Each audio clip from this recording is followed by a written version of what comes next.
stay alive, your body starts to shiver, for no mortal can resist the evil of the thriller.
For the prayer, please welcome pastor of River's Edge Church in Sioux City, Bill Clays.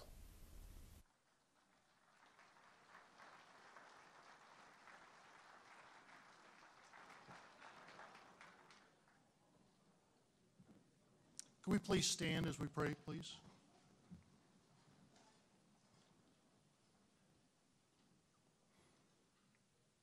Dear Heavenly Father, we shout joyfully to the Lord, all the earth. Let us serve the Lord with gladness, come before him with joyful singing. We need to know that the Lord himself is God. It is he who has made us and not we ourselves. I am asking that we enter his gates with thanksgiving and his courts with praise. Let us give thanks to him, bless his name. Let us proclaim that the Lord is good, his loving kindness is everlasting, and his faithfulness to all generations. In a world full of destruction, in a world where men don't believe, all the Christians are striving, trying to make it, and the devil is always busy trying to destroy and to deceive. Don't you know what God said to his people? To all of us who confess to believe that he's got the whole world in his hands, and prayer is the only way that he will heal the land. If my people who are called by my name would just humble themselves and pray. Lord, we ask that your kingdom come, that your will be done on earth as it is in heaven. Lord, we ask for your peace, grace, and mercy for the families in Perry, Iowa. This situation is beyond our understanding, yet we need to be confident of your hand moving in the hearts of the victims and families. Let us approach and remediate this situation with godly wisdom. Be gracious to us, O God, according to your loving kindness, according to the greatness of your compassion.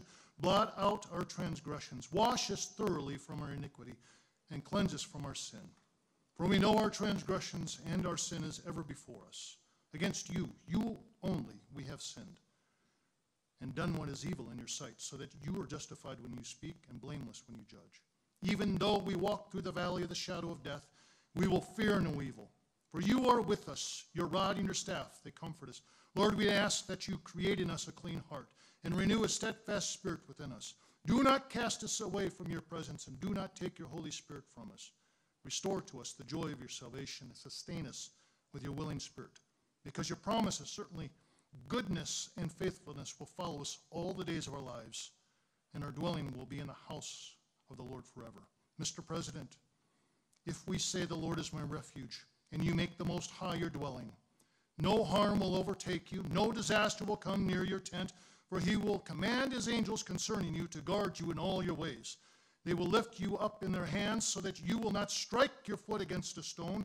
You will tread on the lion and the cobra. You will trample the great lion and the serpent. And we pray all of this in your Son's precious holy name, Jesus Christ. Amen.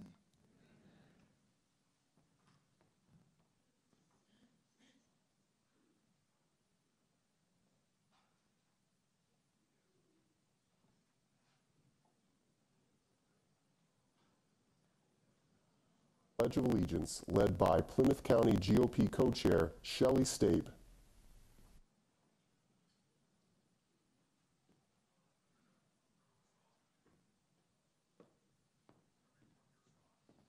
If everyone would remove their caps and recite the Pledge of Allegiance with me to our flag. I pledge allegiance to the flag of the United States of America and to the republic for which it stands, one nation, under God, indivisible, with liberty and justice for all. Thank you.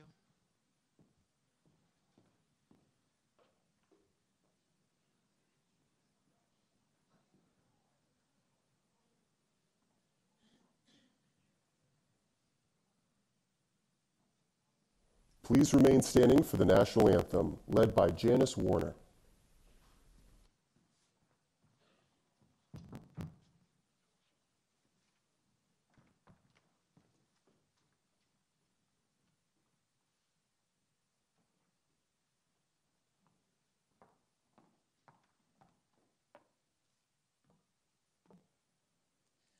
Oh, say, can you see by the dawn's early light what so proudly we hailed at the twilight's those broad stripes and bright stars through the perilous fight, o'er the ramparts we watched were so gallantly streaming, and the rocket's red glare, the bombs bursting in air, gave proof through the night that our flag was still there. Oh, say does that star-spangled banner yet wave o'er the land of the free and the home of the brave?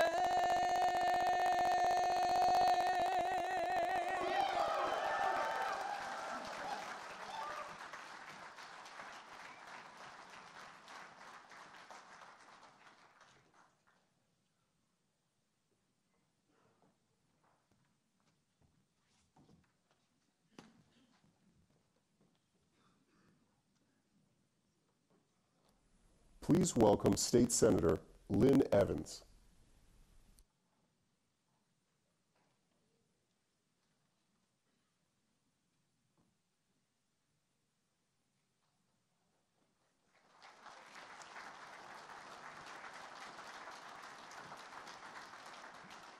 All right, Sioux Center, let's hear you. Okay, now, people, I'm an old football coach. You got to do better than that, or we're going to start running laps. Let's try it again. Sioux Center, let's hear you. There you go. That's better.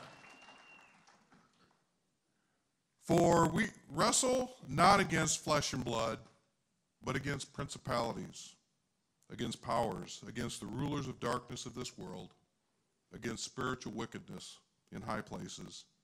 And that's from Ephesians 6, verses 11 and 12. We're in a battle, people. A battle of good versus evil, without question, due directly to the actions of our current administration. And through their complete and utter show of weakness, the entire world has become unsafe.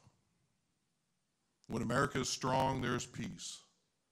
And when America is weak, it gives permission to our enemies to unleash unspeakable horror to our allies and on us. And we're witnessing that right now.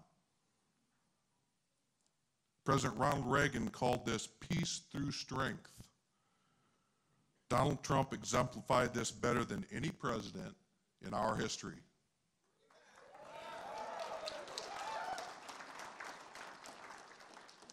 If you haven't already been, you need to be praying for all those suffering around this globe while Joe Biden hangs out on the beach. The world was a much safer place when President Trump was in office. I'd like to take a few minutes and acknowledge some people in the room. Raise your hand if you ever served in the military or currently serving in the military in any branch, National Guard, any reserves. Okay, I want the young people to take a look around the room because I know we have some young people. Keep your hands up. We spend a lot of money going to movies to watch superheroes. There's your superheroes right there.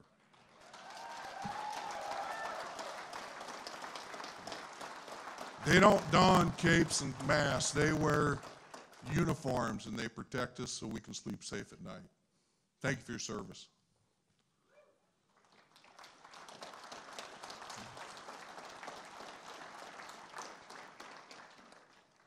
The left is working overtime right now in an effort to keep President Trump out of the White House. Why are they working so hard against one candidate? Because they know with President Trump in the race, he will take our country back. People, there's never been a threat to our civil liberties in this country like right now in this point in history. We as American citizens cannot stand by and allow this to continue. We can't afford to put a candidate in office that will require at least 2 years of on-the-job training. We need somebody in the White House day one that can get to work on this stuff. So what can we as patriots do right now? The upcoming caucus, 10 days away, January 15th, is the most important electoral event in our lifetime. Participate. If you've never attended a caucus, make this a priority. Put it in your calendar. As you came in, there were volunteers. There was a table set up with clipboards. They have information. We still have room for caucus captains, although I think we have quite a few of the precincts covered. Sign pledge cards before you leave today, if you haven't already, and commit to caucusing for President Trump. We need to fill every precinct in this state with Trump caucus captains. And invite your friends, invite your neighbors, and your family members. Now make sure you get there early. They start at 7 o'clock. You got to make sure you're in line and ready to go. So show up at least an hour early to your precinct. In 10 days, if everyone who is in attendance here today shows up to your caucus precinct and supports Donald Trump, when the first in the nation Iowa caucus is over, there will be no doubt Donald J. Trump is the runaway favorite to kick Joe Biden out of the White House.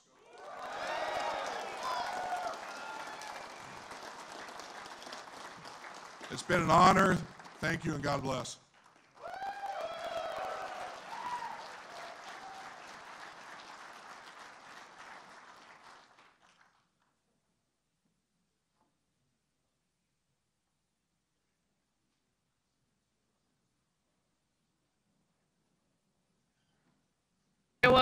Unfortunately, today, Americans live in uncertain times.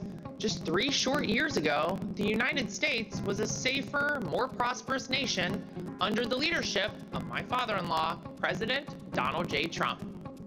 But as difficult as life may be in Joe Biden's America, you all possess a unique opportunity to take the first steps towards changing the direction of our country.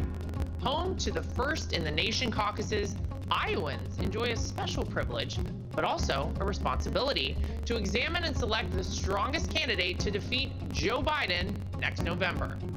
It's clear that President Trump is, of course, that candidate, which is why it's critical that every America First patriot participate in the Iowa caucus on Monday, January 15th at 7 p.m. and cast their vote for who else? Donald J. Trump. But for those who may never have participated in a caucus, you might wonder what it is and how you can participate in this incredible tradition. In short, the caucus is a meeting of fellow Republicans held in every voting precinct in Iowa. Friends, family, and neighbors gather in a central meeting location, usually a school, church, or community center, to cast their vote for President of the United States and, of course, to discuss the critical issues facing our nation, of which we know there are many. Thank you, Joe Biden. It's important to note that your caucus location may be different from where you previously voted in other elections, so be sure to look up your caucus site by visiting ia.donaldjtrump.com. On the evening of Monday, January 15th, President Trump's supporters should arrive at their caucus location early at around 6 p.m. When you arrive, don't panic. There may be long lines to register, but those lines are going to move quickly, and once you're in line, you cannot be turned away. All Iowans who are 18 years or older by the date of the general election, which is November 5th, 2024, are eligible to participate in the Republican caucus.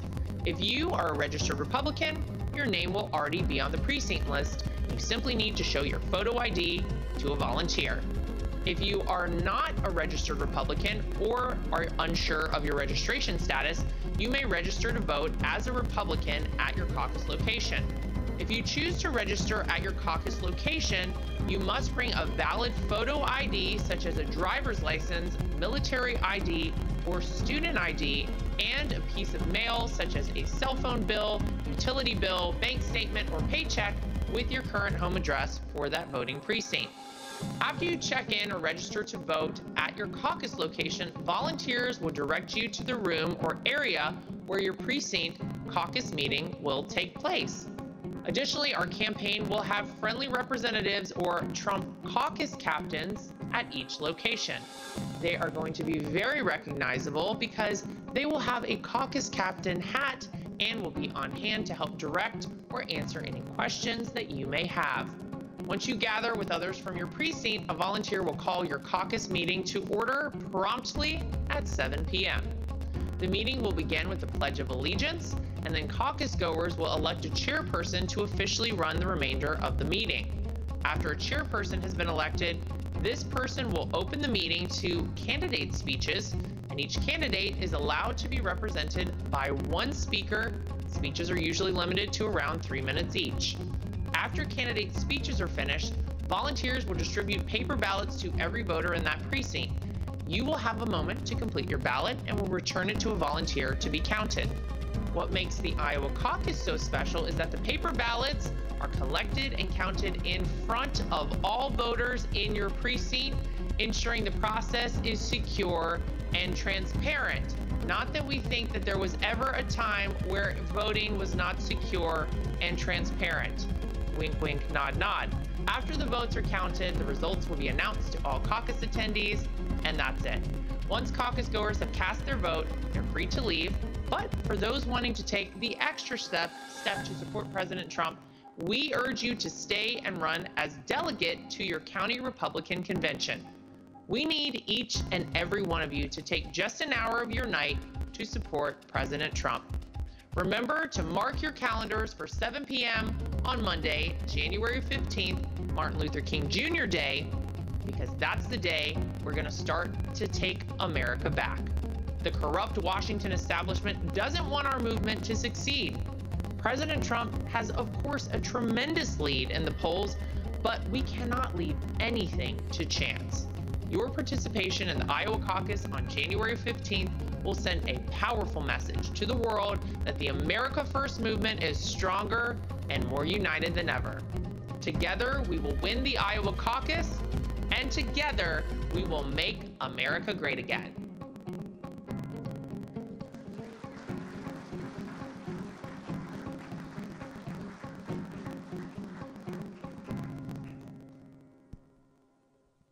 Please welcome to the stage State Senator Kevin Allons.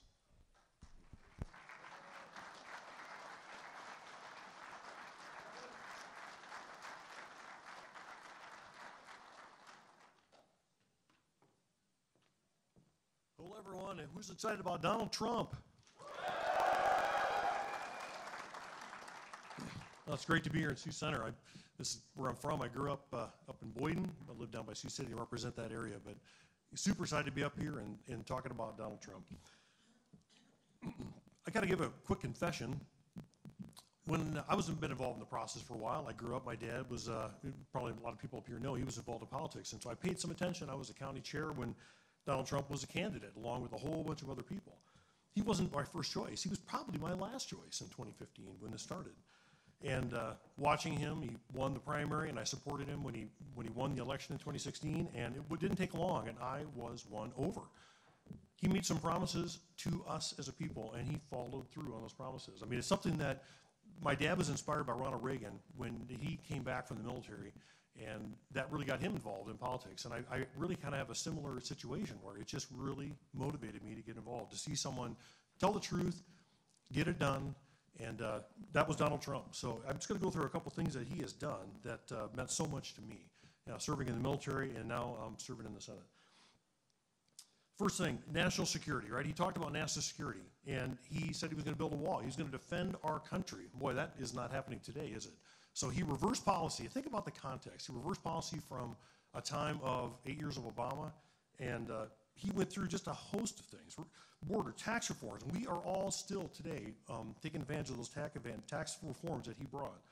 He recognized Jerusalem as the capital of Israel. That's something people have talked about for years.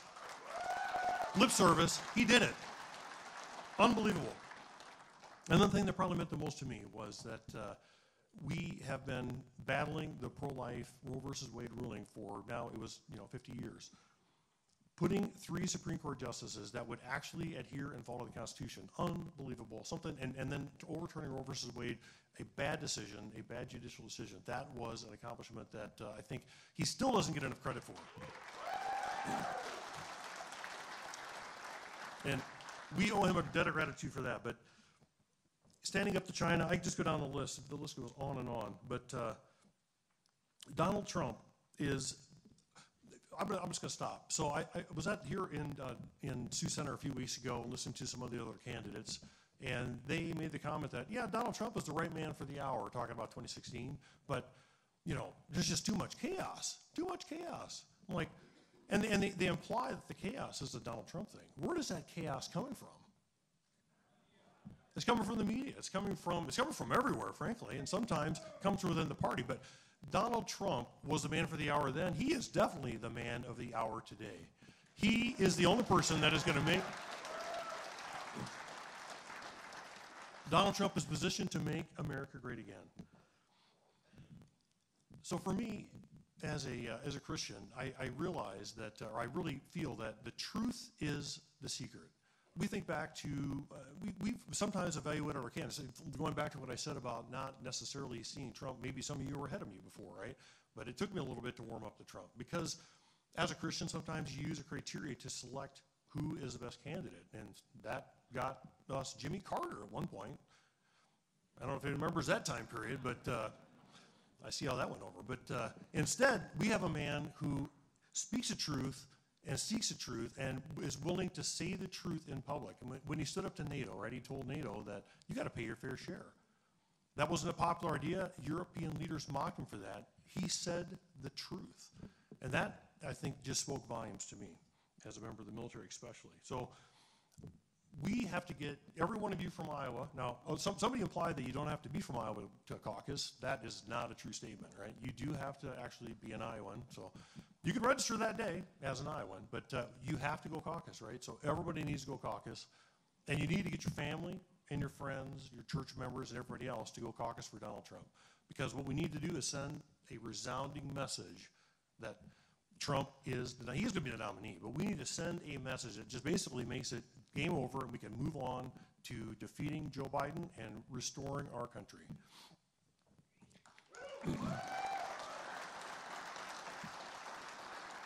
So I'm just going to leave you with, I've endorsed Donald Trump. I think he is absolutely, I know he's absolutely the man of the hour, and I know that you're behind him. I'm happy to see such an amazing turnout here in Sioux Center.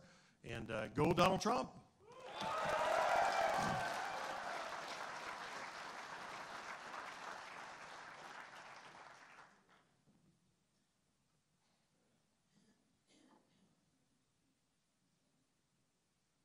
Please welcome State Senator Jeff Taylor.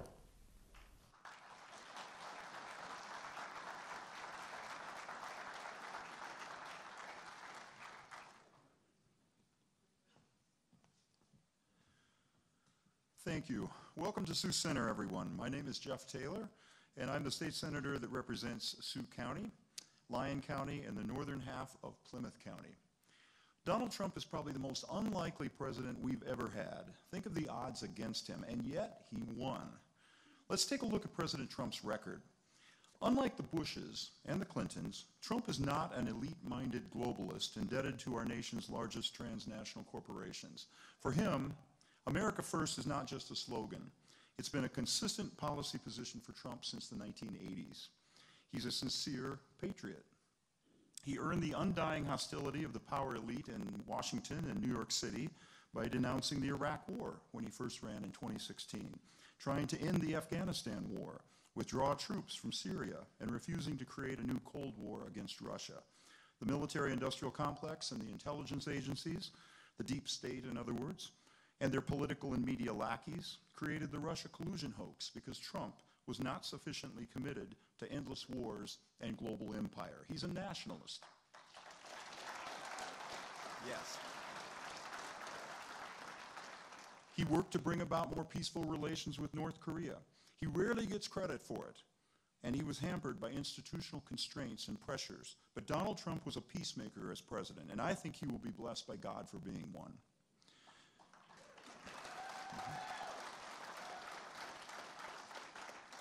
Coming out of his nationalism, he tried as best he could to bring about a secure southern border. He was thwarted at almost every turn by the Paul Ryans and the Mitch McConnells in Congress. Yeah, boo. Who wanted to exploit cheap labor on behalf of big business. But he tried. He successfully stopped TPP. He killed NAFTA.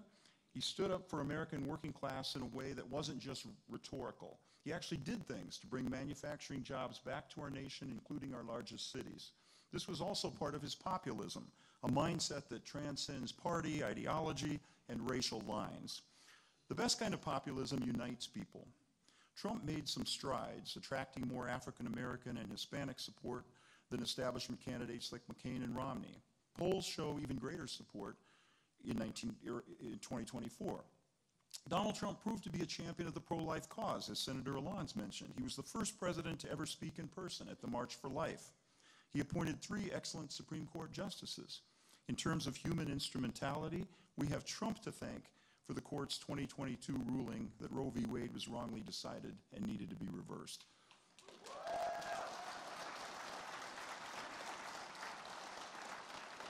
Now, I say human instrumentality because obviously we need to thank God for that. It was, I had been working for it myself in my own little way for decades. I was shocked that it happened, and it happened so quickly. Thank God for that. Finally, after nearly 50 years, state legislatures can decide for themselves rather than be dictated to by unelected federal judges. That's been our goal in the pro-life movement for nearly 50 years. He did all of these things and much more in the face of unprecedented and unrelenting hostility, hysteria, hypocrisy, and dishonesty by almost every center of power and privilege in America. It's not misspelled tweets or boorish behavior or make-believe loyalty to Putin that offends them. They hate him because his love of country threatens the convenient status quo of control and plunder that they had built on a global scale for many decades prior to 2016. He came in and he upset the apple cart, and they'll never forgive him for that.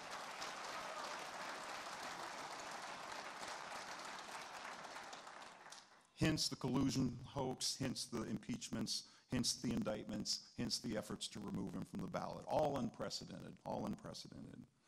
They also hate him because he represents an older American tradition before wokeness became the new normal. He doesn't go along with political correctness, identity politics, gender craziness, and suppression of free speech.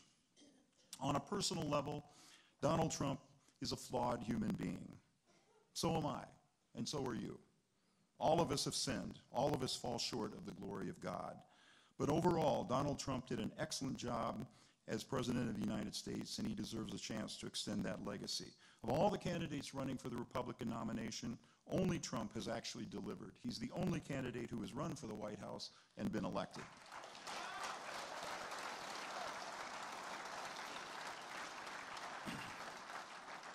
Trump had so much populist appeal that he carried states in 2016 that no Republican nominee had carried in decades. Wisconsin, not since 1984. Michigan and Pennsylvania, not since 1988. Current polls show him just as strong or stronger in these swing states. McCain and Romney lost Iowa. Trump won Iowa 2 times.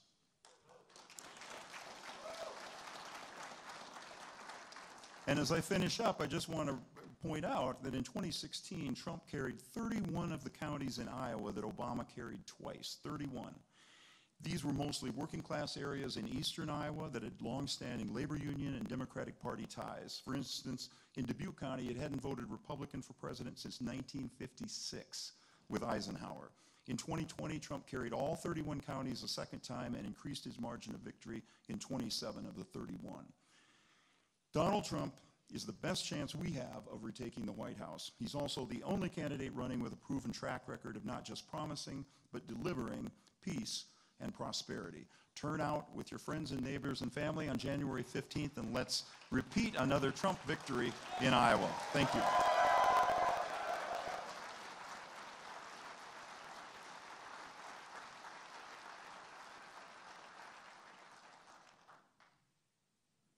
hope everybody is listening because we have some very important information for you to make sure we win this primary and we win it big. It all starts right here in Iowa with the first in the nation caucuses that I was able to give to Iowa. I controlled it and I gave it, just as I said I would. The outcome in this state will send a message to the entire country and, in fact, the entire world. So please listen very carefully to these simple steps you need to take to vote in the Iowa caucuses on Monday, January 15th, 2024. That's Martin Luther King Day, January 15th, 2024. Together we're going to make history, but you have to show up and you have to follow these instructions. Thank you all, and let's go and make America great again. We're going to do it. We're going to make it greater than ever before.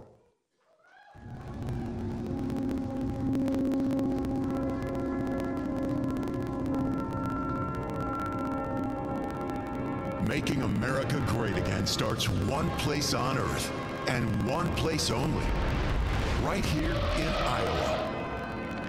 Monday, January 15th, 7 p.m. Be there, because it's caucus night. Now you may say to yourself, "Self, I've never been to a caucus. How does it work?" You've come to the right place. Because for the next 2 minutes, Marlon's going to tell you everything you need to know about how to successfully caucus for President Trump. Caucusing is super easy. Before we get going, let's make sure you are eligible to caucus. Time to check with the lawyers. For that, here's Margot from the law firm of Dewey, and Chittister. To vote at a caucus, you must be at least 18 years old. But here's the kicker. That's 18 by November 5th of 2024, Election Day. Okay, so now you know you're eligible to vote in the Iowa caucus. Woohoo! How simple is it to caucus? As simple as this. Wait, that's the wrong one. As simple as this. 3 easy steps. Step 1, make sure you're eligible. Done. Okay, step 2, do you know where your caucus location is? Now be careful, the correct answer isn't necessarily your regular voting location. I'm throwing you a lifeline here. You can easily find your caucus location and lots of other information by going to ia.donaldjtrump.com. Now, a quick time management lesson. It's Monday, January 15, caucus day. You wake up at 5 a.m. because you are so excited to caucus for President Trump. So what time should you get to your caucus location? Aren't you the go-getter? You don't need to be to your caucus location until 6 p.m., so no excuses for being late. And finally, step 3, register once you get to your caucus. Now, if the line is long, don't panic. I said don't panic. Sorry. The lines move very quickly, and once you're in line, you can't be turned away, so hang in there. Okay, starting exactly at 7 p.m., it's time for democracy to begin. First, you will hear a few brief speeches.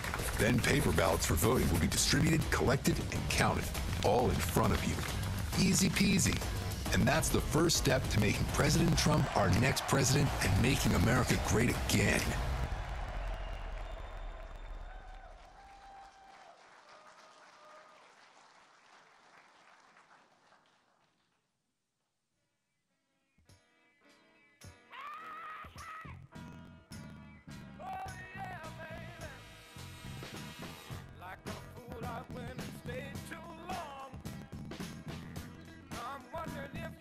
Still strong, ooh baby, your hands, signs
life is a wasted time.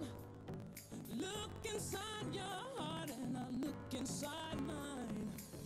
Things look so bad everywhere. In this whole world, what is fair? We walk the line and try to see, falling behind what could be. Oh, oh, bring me a higher love. Bring me a higher love. Oh, bring me a higher love. Where's that higher love? I keep thinking, oh,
secret chord that David played, and it pleased the Lord. But you don't really care for music, do you? Well, it goes like this: the fourth, the fifth, the minor fall, the major lift, the baffled king composing hallelujah, hallelujah, hallelujah.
must be lights burning brighter somewhere. Got to be birds flying higher in a sky more blue. If I can dream of a better land where all my brothers walk hand in hand, tell me why, why can't my dream come true? Oh, why? There must be peace and understanding sometime. Strong winds of promise that will blow away the doubt and fear.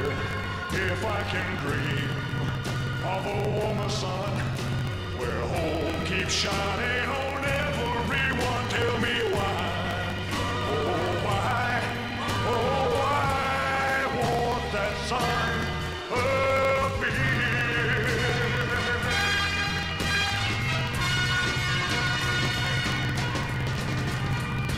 We're lost in a cloud with too much rain. We're trapped in a world that's troubled with pain. But as long as a man has the strength to dream, he can redeem his soul and fly.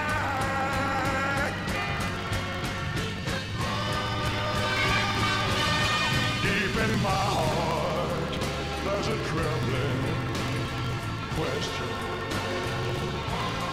Still, I am sure that the answer's gonna come somehow out there in the dark. There's a beckoning candle, yeah. And while I can think, while I can talk, while I can stand, while I can walk, while I can dream, oh, please let my dream come true.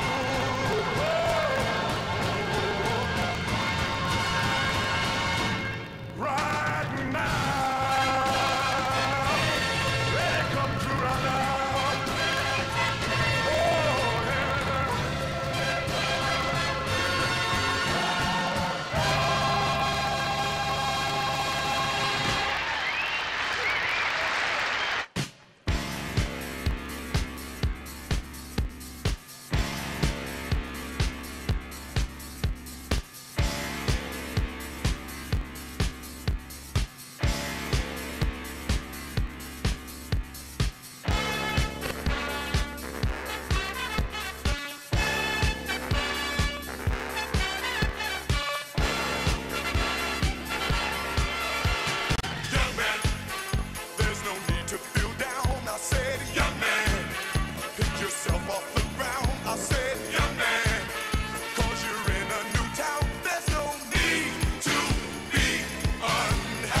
was once in your shoes. I said I was down and out with the blues. I felt no man cared if I were alive. I felt the whole world was so tired. That's when someone came up to me and said, young man, take a walk up the street. It's a place there called the YMCA. They can start you back on your way. It's fun to stay at the YMCA. It's fun to stay at the YMCA. They have everything for your mental enjoy. You can hang out with all the boys. YMCA. It's fun to stay at the YMCA. Young man, there's no need to feel down. Young man, pick yourself off the ground.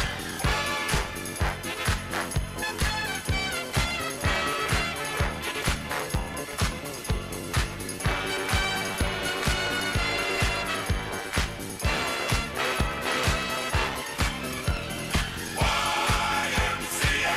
It's fun to stay at the YMCA. Young man, are you listening to me? Young man, what do you wanna be? YMCA. You'll find it at the YMCA. No man, does it all by himself.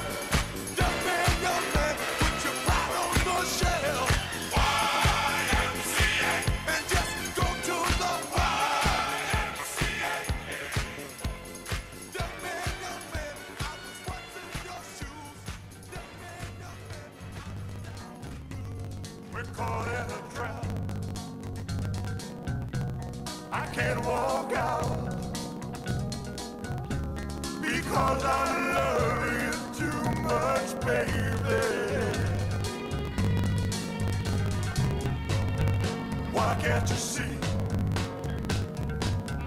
what you're doing to me? When you don't believe a word I say.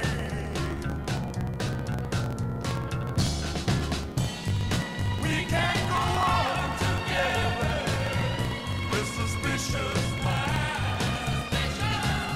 And we can build our dreams on suspicious minds. So if an old friend I know stops by to say hello, would I still see suspicion in your eyes? Here we go again, asking where I've been. You can't see the tears are real, I'm crying. We can't go on together with suspicious minds. And we can build our dreams on suspicious minds. Won't let our love survive. Oh, dry the tears from your eyes. Let's don't let a good thing die.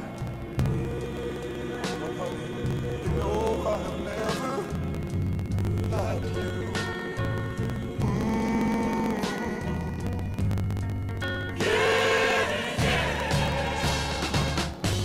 We're caught in a trap. I can't walk out because I love you too much, baby. Why can't you see what you're doing to me? When you don't believe a word I say. Don't you know I'm caught in a trap? I can't walk out because I love you too much, baby. Don't you know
Since I was a young boy, I played the silver ball. From Soho down to Brighton, I must have played them all. But I ain't seen nothing like him in any amusement hall. That deaf, dumb, and blind kid sure plays a mean pinball.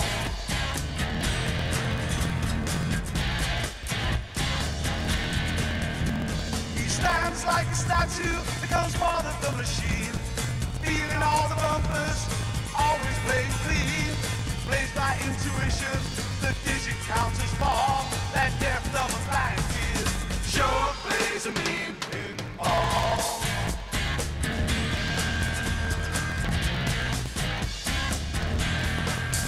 He's a pinball wizard, there has to be a twist. A pinball wizard's got such a submarine. How do you think he does? I don't know. What makes him so good? Ain't got no distractions, can't hear no buttons and bells. Don't see no lights flashing, plays by sense of smell. Always gets a replay, never seen him fall. That deaf, dumb, and blind kid sure plays a mean pinball.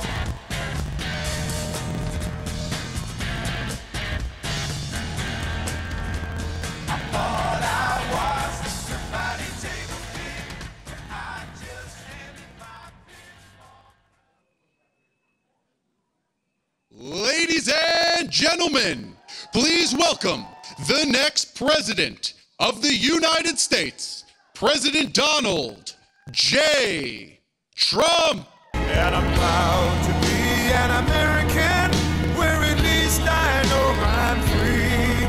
And I won't forget the men who died, who gave that right to me. And I gladly stand up next to you and defend her still today. 'Cause there ain't no doubt I love this land. God bless the USA.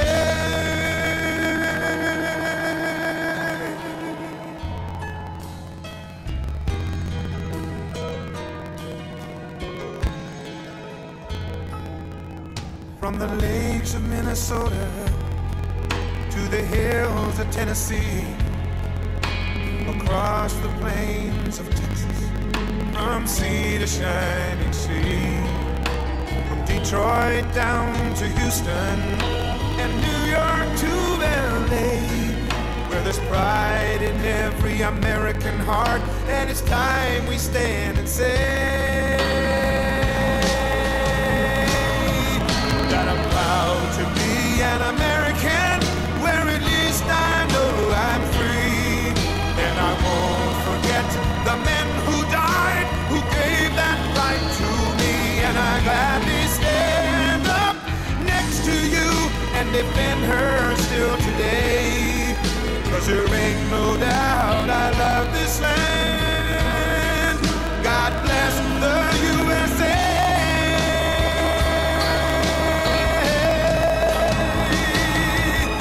And I'm proud to be an American, where at least I know I'm free. And I won't forget the men who died, who gave that right to me. And I gladly stand up next to you and defend her still today. 'Cause there ain't no doubt I love this land. God bless the USA.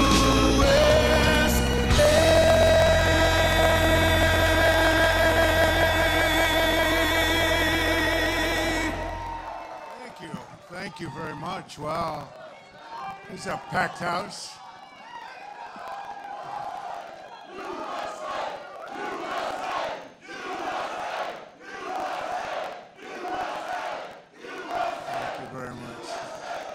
We're going to take our country back. We're going to take our country back. So sad to see what's happening.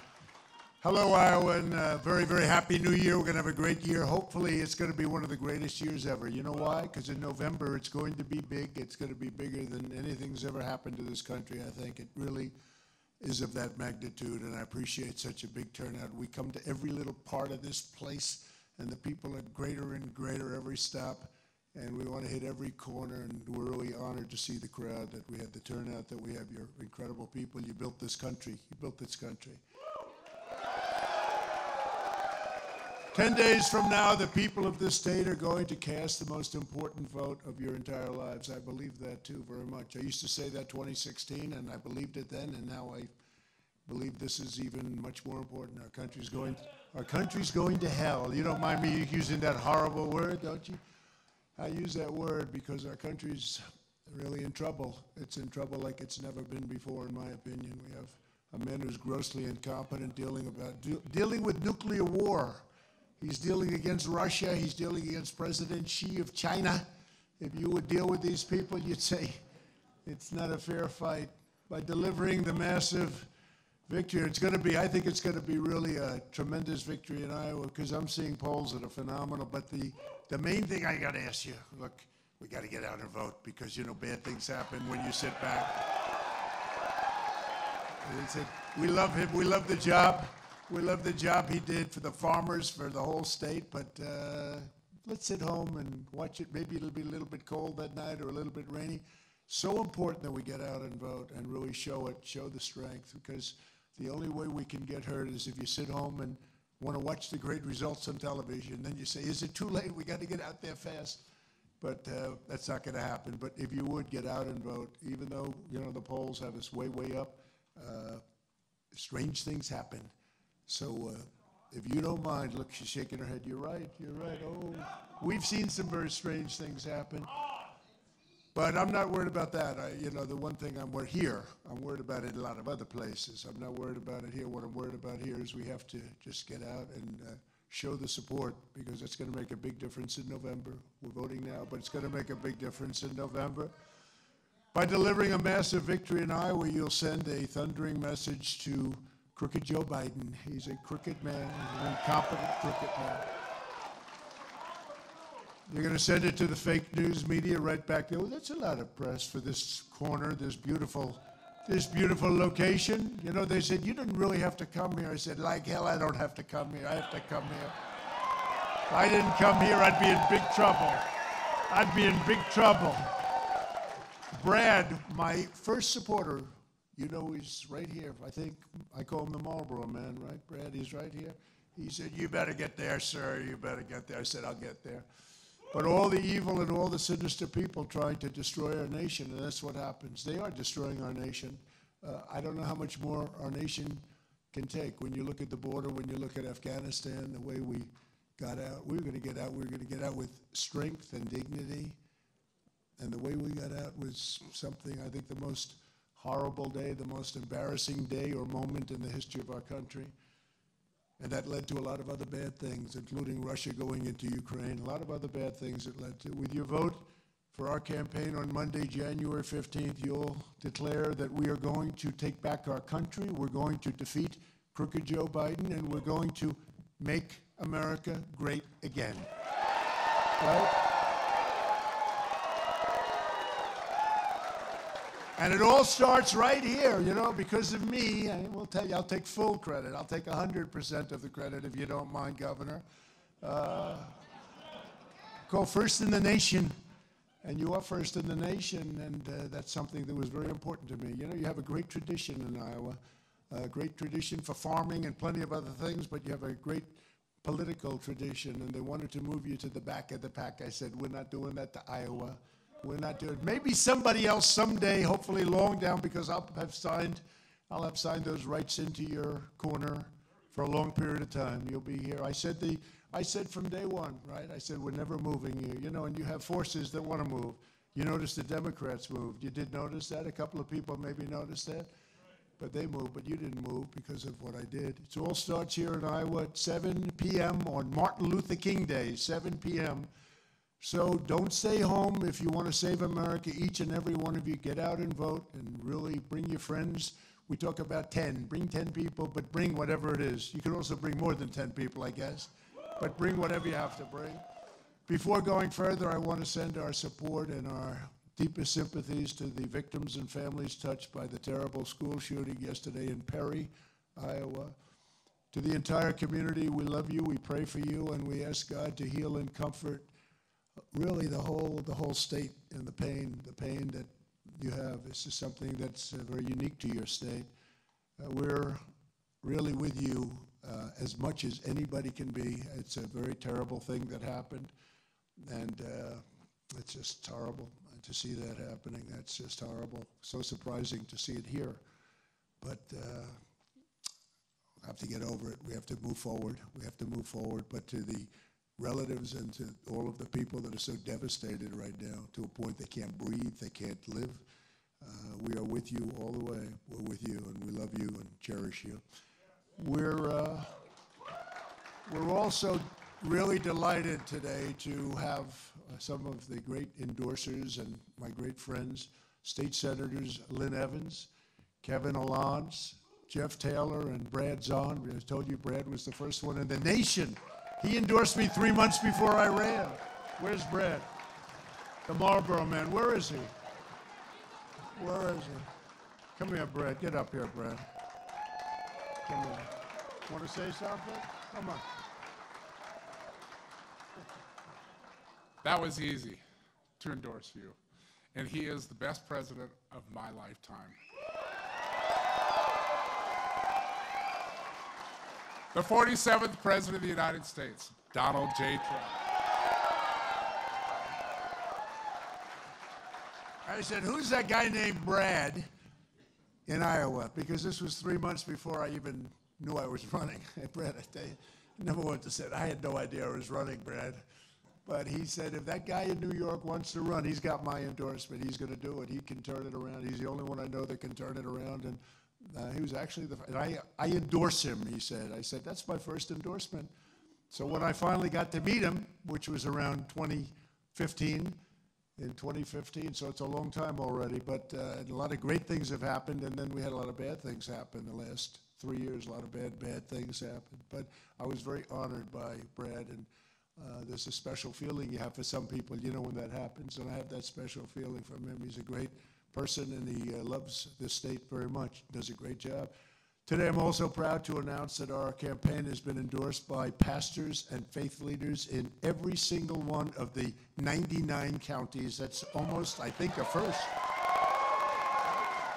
Thank you very much. God is with us. I think so, right? Thank you very much. They're great people. That's a great honor. I think it's the first, too. All 99 counties. The stakes for this election could not be higher under crooked Joe Biden. Our borders, if you noticed, and I'm sure nobody's noticed, our borders have been erased. They've been obliterated. We have people coming in, millions and millions of people coming in. They're coming in from prisons. They're coming in from mental institutions. They're terrorists. Millions of people are coming in that shouldn't be here. If you look at the world's, not just the 3 or 4 nations that we think about, you know, whether it's Mexico or any one of the nations. You could also, by the way, you know, we also have a northern border that's not exactly doing too well. But if you look Honduras, El Salvador, any one of these nations, it's not them, it's everybody all over the world. They caught prisoners the other day from the Congo. When I say caught, they catch them and they release them. We used to catch them and release them into Mexico. Do you remember? We released them into Mexico. It was called catch and release into Mexico. And they gave that up. You think that was easy to get from Mexico? No, but they did it. They did it. They did it very gladly. We didn't have to pay. Now they want billions of dollars to help us with this problem. And with me, they never even asked for billions of dollars. I said, you're going to pay billions of dollars if you don't help us with this problem. But all over the world, we're talking about, not just the countries near us or the countries only in South America. They do. They come from the Congo. They come from Africa. They come from Asia. Many people from China. They happen to be about the age of this gentleman right here, you know, around 20 for perfect age. In his early 20s, just perfect for the military, isn't it, huh? 27,000 people from China, all males, all between 20 and 25. Perfect for the military. I wonder what that's all about. So it's a pretty scary thing. We have them coming in from Russia, the same thing. They all seem to be between 19 and 24 or 25. I wonder. I wonder why that is. We're gonna be paying a price, but we'll take care of it. If we get in, we're gonna be taking care of it. We're gonna have no choice but to take care of it. We're not gonna have a country. But our middle class is being crushed by Biden's crippling inflation. The inflation has been the worst that we've ever had. They say 72 years, sir. Be accurate. I say, I think it's the worst we've ever had. There's never been anything like this. Food prices have tripled, and every single thing you do, the energy prices, look at what's happened to energy. Violent criminals are running wild in Democrat-run cities, while law enforcement has been weaponized against Christians and conservatives and people of faith. It's weaponized against Christians. It's really weaponized. I don't know how many Catholics are in the room, maybe not that many here. Are they?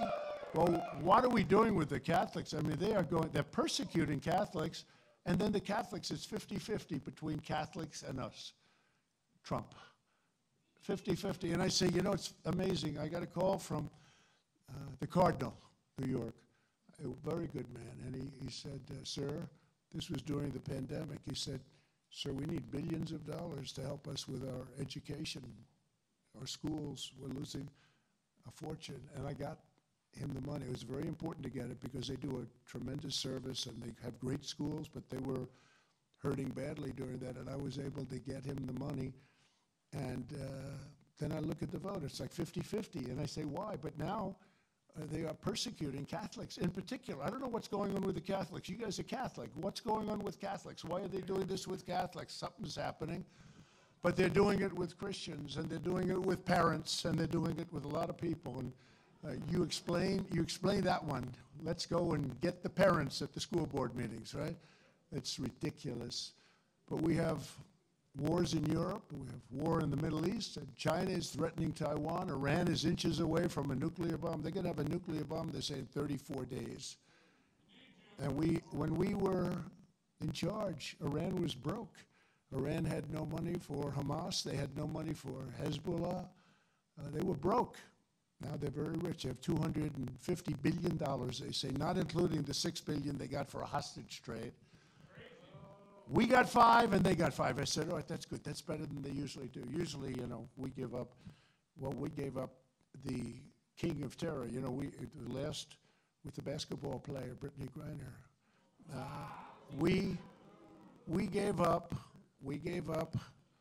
the greatest purchaser of military arms and equipment, and very deadly equipment, in the history of the world, they say. He was called the Phantom of Death. So they got him, and we got Brittany. And that was a tough trade. That was a tough trade. But, you know, at least she's standing now for the national anthem, I think. But she didn't stand too much. She always wanted to tie her sneakers during the national anthem. I didn't like that. I didn't like it. That was the time when she heard the national anthem, that meant it was time for her to tie up her sneakers. I don't like that. But our military has gone woke, and we're teetering on the edge of World War III. We've never been closer than we are right now to World War III. There's only one candidate in this race who's going to be up to the task of saving America from every single Biden disaster starting on day one. Number one, I know the players on the other side, and they always respected your country. I don't want to say they respected me, but boy, did they respect this country when I was in charge. They respected us like they've never respected us, right? You wouldn't have had Ukraine. You wouldn't have had Israel being attacked.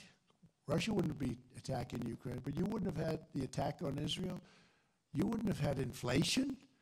You wouldn't have had any of this stuff. You wouldn't have China longing to go into Taiwan. You know, they're just waiting for the right moment. They wouldn't even talk about it. They weren't even talking about it, though, and they won't be, I promise you that. But with your vote in these caucuses, we're going to finish the job, and we're going to get it done, and we're going to actually be stronger than ever before. It's hard to believe because you see the damage that's been done. No president has ever, I often say you can take the 10 worst presidents in the history of our country, you can add them up, put them together, and they haven't done the damage that Joe Biden's done to this country. What he's done to this country is unthinkable.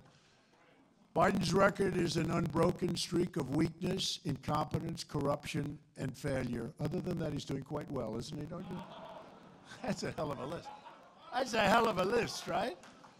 That's why Crooked Joe is staging his pathetic fear-mongering campaign event in Pennsylvania today. Did you see him? He was stuttering through the whole thing. He's going to, he's a threat to democracy. I'm a threat. They've weaponized government. He's saying, I'm a threat to democracy. He's a threat to democracy. Wow. Okay. Couldn't read the word. He's a threat to democracy. You know how bad the press is? You know what they do? They take me saying that like that, and they say, Trump couldn't say the word democracy. Look. No, that's what they do. They're so bad. You know, I don't know if you saw it. I was on Sean Hannity, a good guy, really good guy, right? And we did a town hall, and he says, tell us, you're not going to be a dictator, right? I said, Sean, I'm going to be a dictator for one day, for drilling and for closing the border, and after that, I'm not going to be a dictator. So remember the way I said, I'm going to be a dictator for one day, for those two things, and then after that, I'm not going to be. So I said, I'm going to be a dictator for one day, for drilling, right? For drilling, and then, so what do they do? What do they do? We say drilling and the border. Then I go, and then after that, I'm not going to be a dictator, Sean, one day. So they have me on the news all over the place. I'm going to be a dictator, cut. Did you see that? This is the fake news media. They have the first part, I'm going to be a dictator, cut. And they had to cut it fast because I kept it going fast because I know exactly what they do. They had me the other day, I was imitating Biden because he can't walk off a stage, right? You know, no, he can never find the exit, so they have me turning around and looking for them.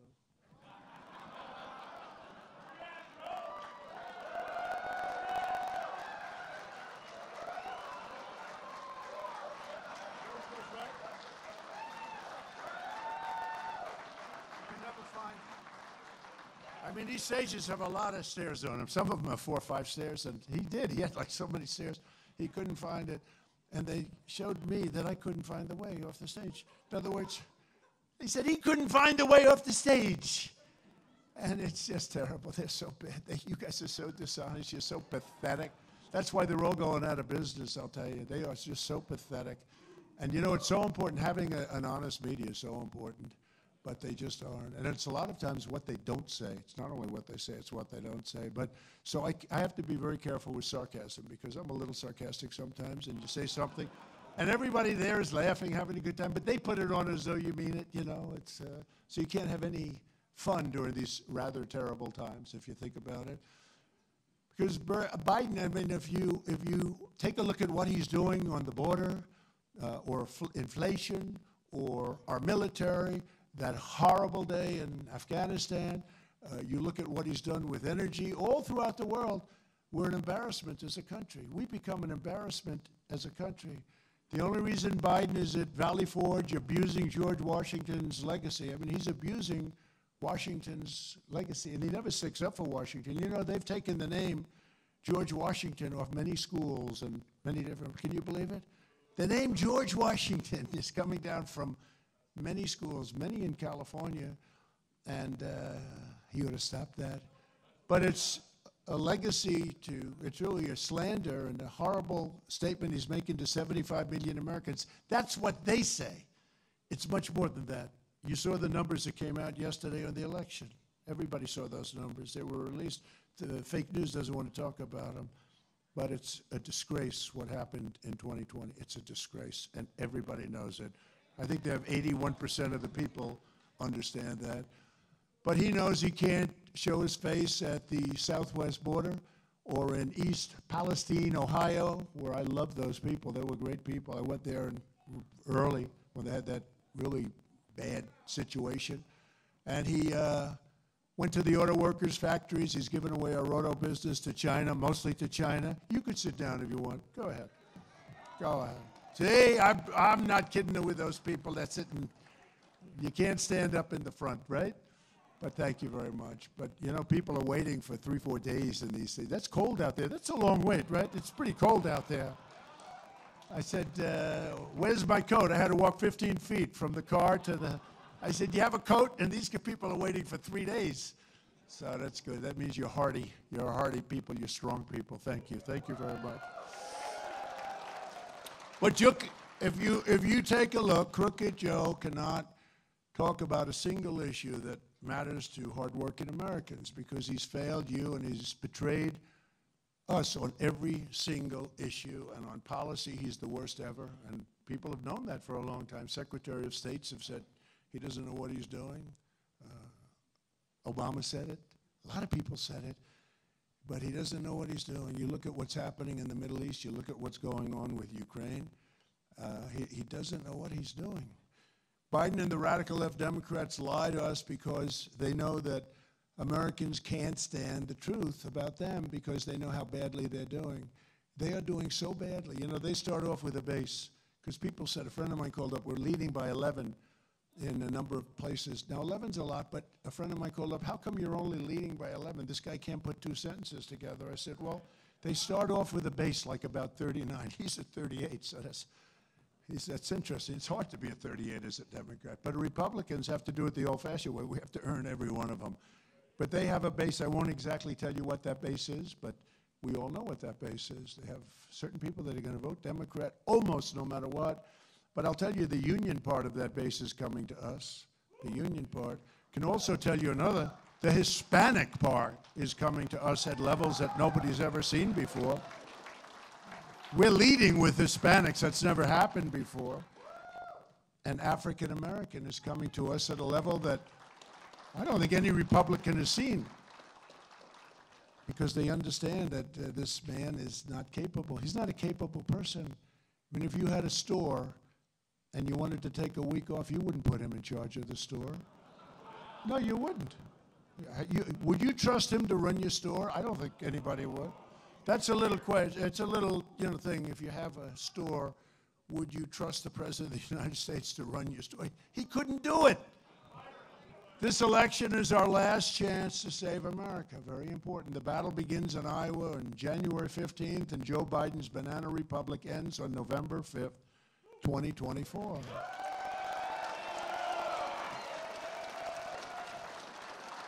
And I believe, because the stock market's doing okay for the last 6 months, but I believe the reason is because we're leading in all the polls. I think if we weren't, the stock market would be going down at a level that you haven't seen.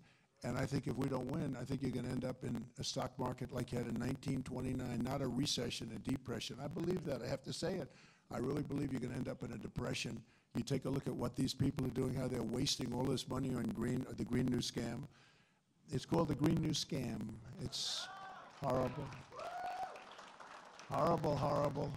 With your help, we're going to bring our country back from disaster. Our country's a disaster. Laughed at all over the world. Since 2016, you and I have been in this battle side by side. I mean, we won twice, and we're going to win a third time. We're going to win by more now, they say. We're going to win by more in terms of November. We're going to win by more than we did even the first two times, and we won nicely. We won very nice. Look, I did get you $28 billion, in all fairness, right? Who the hell else would get you $28 billion from China? The farmers of America. I say the farmers of America are not voting against Trump. They're all smiling like this.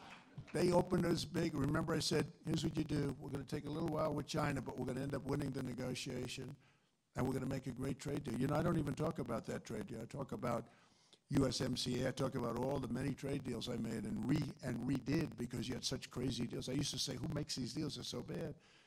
But I don't talk about China, but China was probably the biggest of them all. $50 billion they have to buy. They used to buy 10, 12, $50 billion they had to buy. Now, I don't know if they're watching it because I don't think Biden's going to enforce anything because China pays him a lot of money. Gives him a lot of money. So he's a Manchurian candidate. And you know what a Manchurian candidate is? This young gentleman, he doesn't know. You don't want to find out. He's a Manchurian candidate. We took on the entire corrupt system in Washington like no one has ever done before, and together we stood up to the failed establishment, the corrupt media, the deep state, the globalists, the warmongers, the Wall Street special interests, and open border fanatics. I mean, a lot of these Wall Street guys, they know me, they like me, and I see that they're endorsing, like Nikki Haley, Bird Brain. They're endorsing Nikki Haley who does not have what it takes, by the way. I'm just telling you, I've spent a lot of time with her. She does not have, I hope you enjoy her, you know, with her little quips. Like, how did the Civil War start? What was the, well, it had to do with government.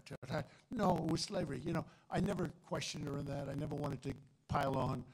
But you'll find out about Nikki, and you're going to find out that Ron, you got to have a little personality, you know. We took him from practically zero. He begged me for the endorsement. I gave him the endorsement. He was like a rocket ship. One day he was leading, and he won, and then I helped him win the general, and then 4 years later they said, will you run against the president? And he says, I have no comment. I said, that means he's running. Oh, man, this guy's running. I got him elected. He's going to run against me. So I started hitting him very hard, and a lot of my geniuses backstage, he paid a lot of money. Sir, don't go after him. He's a Republican. I said, I don't care if he's a Republican or not. He said he has no comment. I got him elected. But you need a personality still, and there's not a lot of personality there. So, you know, you need a personality to charm foreign leaders. You think President Xi's easy to deal with, and Putin?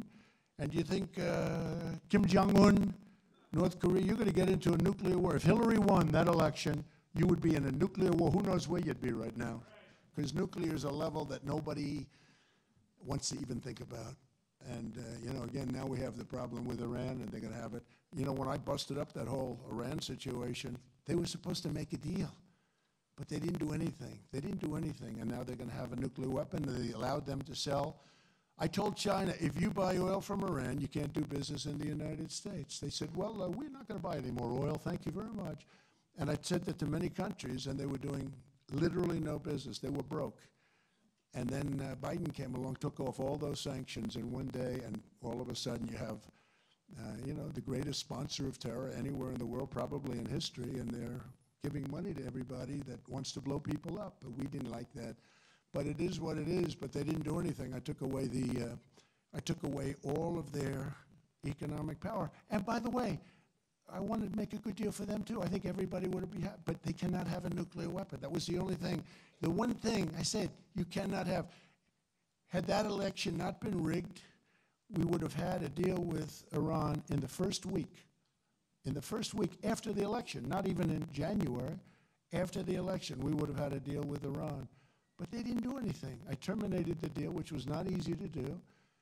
And then you were supposed to make a deal. They didn't do that. These people are incompetent, and they're very dangerous for our country. We achieved more than any administration in the history of our country. We fought long and hard to rescue the Republican Party from the likes of Mitt Romney, Karl Rove, this Paul Ryan guy who's the worst. And there's no chance. Remember Paul Ryan, wheelchair off the cliff? Remember this guy? He is bad news, and he works at Fox now. He's on the board of Fox. You think that's good? No wonder Fox has changed. There's no chance we're going to let them claw their way back into power and establishment like Ron DeSantis and Nikki Haley. You know, the other day they had him on a program, Ron DeSantis. His name is DeSantis. But they had him on a program. Ladies and gentlemen, we're proud to have the governor of Florida, Mr. Ron DeSantis. They said, no, it's DeSantis. That's good branding, right? When they can't even say his name. It's governor, yeah, Ron DeSanctimonious, actually. It's, the abbreviated version is Ron DeSantis, right? But he's got a bad seed there, because any guy that would do that, when you get somebody elected, you say, let the president have this time. He'll do a great job. And everybody said we did a great job. Let the president do a great job. And he's young, and he'll take over. But he's a bad seed. He won't be getting my endorsement. I can tell you that. Thank you very much, darling. I like you too. Who said that? Who was it? Thank you. Look at that. You look.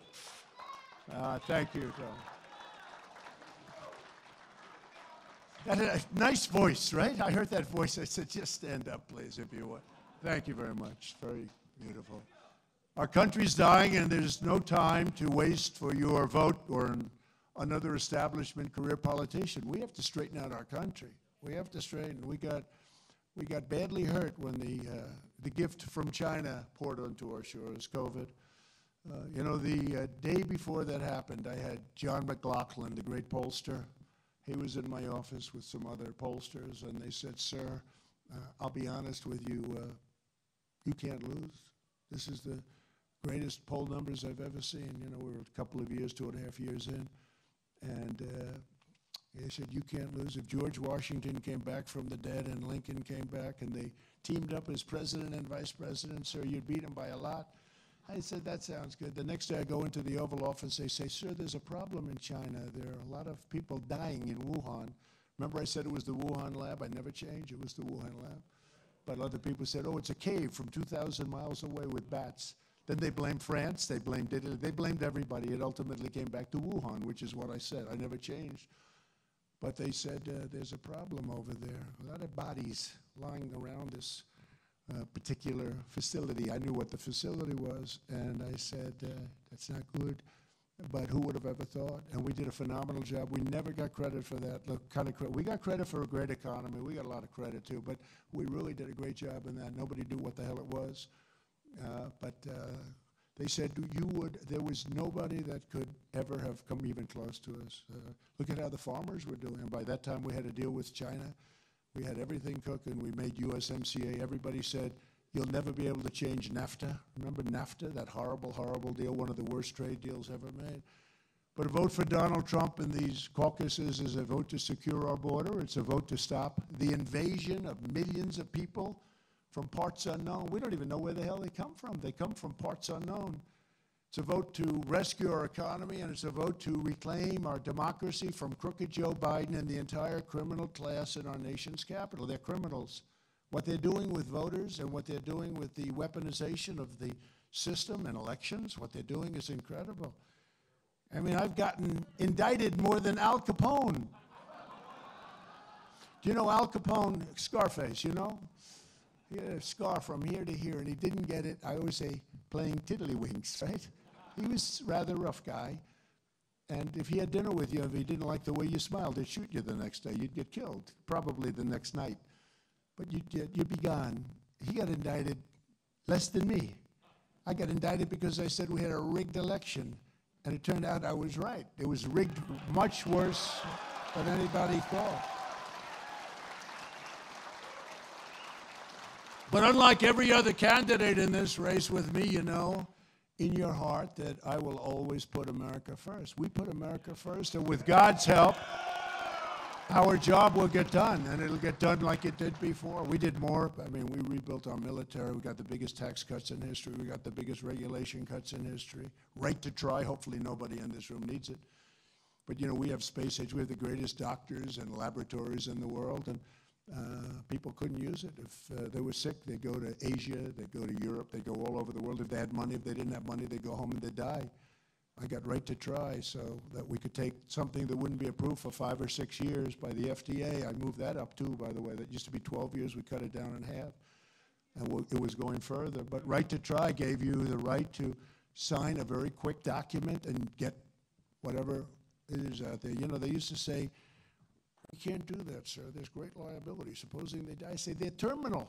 They're terminal. Only terminal. You have to be very, very sick. People that are very sick that you wouldn't believe the results. The results are thousands and thousands of people are living right now. You know, the laboratories didn't want it because a lot of people would die, and they didn't want that in the record. Doctors didn't want it. Our country didn't want it because we didn't want the liability. And they signed something saying you have no liability whatsoever. Nobody has any liability, but we got to do it. They're terminally ill. These are terminally ill people, and we are saving thousands of lives. And it sort of worked out the opposite for some of these great laboratories, because instead of having liability, they're showing it really works, because you're bringing people that were going to be dead very soon, and you're bringing them back to life. And you know, some of the stuff that they've done is incredible. So I'm very honored by that. They've been trying to get that for 54 years, and they didn't get it, but I got it. And we had to get it through Congress, too. Thank you. And that had to go through Congress. You know, much of it, you hear about all these executive orders, but a lot of the stuff to get it done and get it done right has to go through Congress. And we got that through Congress, and it was a great victory. And victories cannot come soon enough for our country. As we speak, The last remnants of our open and broken border are crumbling into rubble as millions and millions of people storm into the United States in the largest illegal mass migration in the history of the world. There's never been a country in the world, third world country, banana republic, there's never been anything like what you're watching on television. And they pretend like they've got it under control. Last month, they set a record. Hundreds of thousands of people, bigger than practically any city in your great state. I think bigger just about than any city came in just last month. And numbers like nobody, and they pretend like it's under control. It's not under control. It's totally out of control. And part of the reason they want them to come in is, in my opinion, because look, they're not stupid. Anybody that can cheat on an election like that is not stupid, okay? Because they're professionals at cheating. But anybody that can cheat like that, they're not stupid people.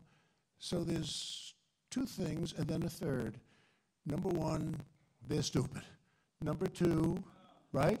Number two, they hate our country. And number three, they want those people to vote. And that's a bad one. That's the one that scares us most. And I'm telling you, they're signing people. That's what they're doing. And I believe now that that's why they're allowing these people to come in. People that don't speak our language, they're signing them up to vote. And I believe that's why you're having millions of people pour into our country.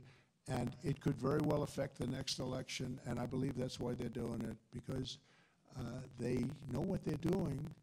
You know, if they could do as well in running the country, in making deals with other countries so we don't get ripped off every time. Every deal we have is a horrible deal. I mean, Europe is laughing at us. Look at Ukraine. We're in for 200 billion. Europe is in for 20 billion. Why? And Europe is a very similar size when you add up the countries, very similar to the economy. So they're in for 20 and we're in for 200. When I was doing NAFTA, I said, you know, the NAFTA deal is so unfair. But NATO, you take a look at NATO, every deal is horrible. I haven't seen any deals that are like good deals. So we renegotiated with South Korea, with Japan, with Abe, who was so great. But, you know, what happened to Abe? It was horrible. He was a great gentleman, great man. But we renegotiated the Japanese deal for the farmers and for manufacturers, and it worked out to be really good. We started off with a horrible base because the deal was so one-sided. You know, they sell millions of cars, and I said, Shinzo, let me ask you a question. How many cars are we selling in the middle of Tokyo? How many Chevrolets are we selling in the middle of Tokyo? I don't believe any. That's right. We have none. You know, it's a very one-sided deal, and we changed it around a lot, especially for the farmers, frankly, especially for the farmers. But we changed all of these things around, and we were rocking and rolling. If you look back 10 years, if you look back 5 years, you'd see that there was a statistic that was scary. China was going to overtake us in 2018 or 2019. And we were hitting it so good. And we picked up so much. We left them in the dust. We left them in the dust. They never even came close. And I always say, if we have a smart president, that will never happen. But now we're giving it all back to China, what we're doing. And, you know, he wants to end the tariffs. These tariffs are bringing in billions of dollars that I put on China. No president's ever gotten 10 cents, not 10 cents, and he wants to give it back. So far, he hasn't been able to because it's so much money that he hasn't been able to pull it off, but he would like to give it back, the tariffs. And if they do that, if they do give that back, China will literally take over this country economically. It will be a horrible thing. But, you know, putting those tariffs on was not the easiest thing to do, but they paid us hundreds of billions of dollars. And as I say, I always say proudly, and my people say, please don't take Iowa for granted. Don't take Iowa, sir. Please don't take, you can't, because I always say, how the hell do I lose Iowa? I got the farmers of this country, $28 billion. How the hell do I? And they're always saying, right? But they're always saying, sir, please don't.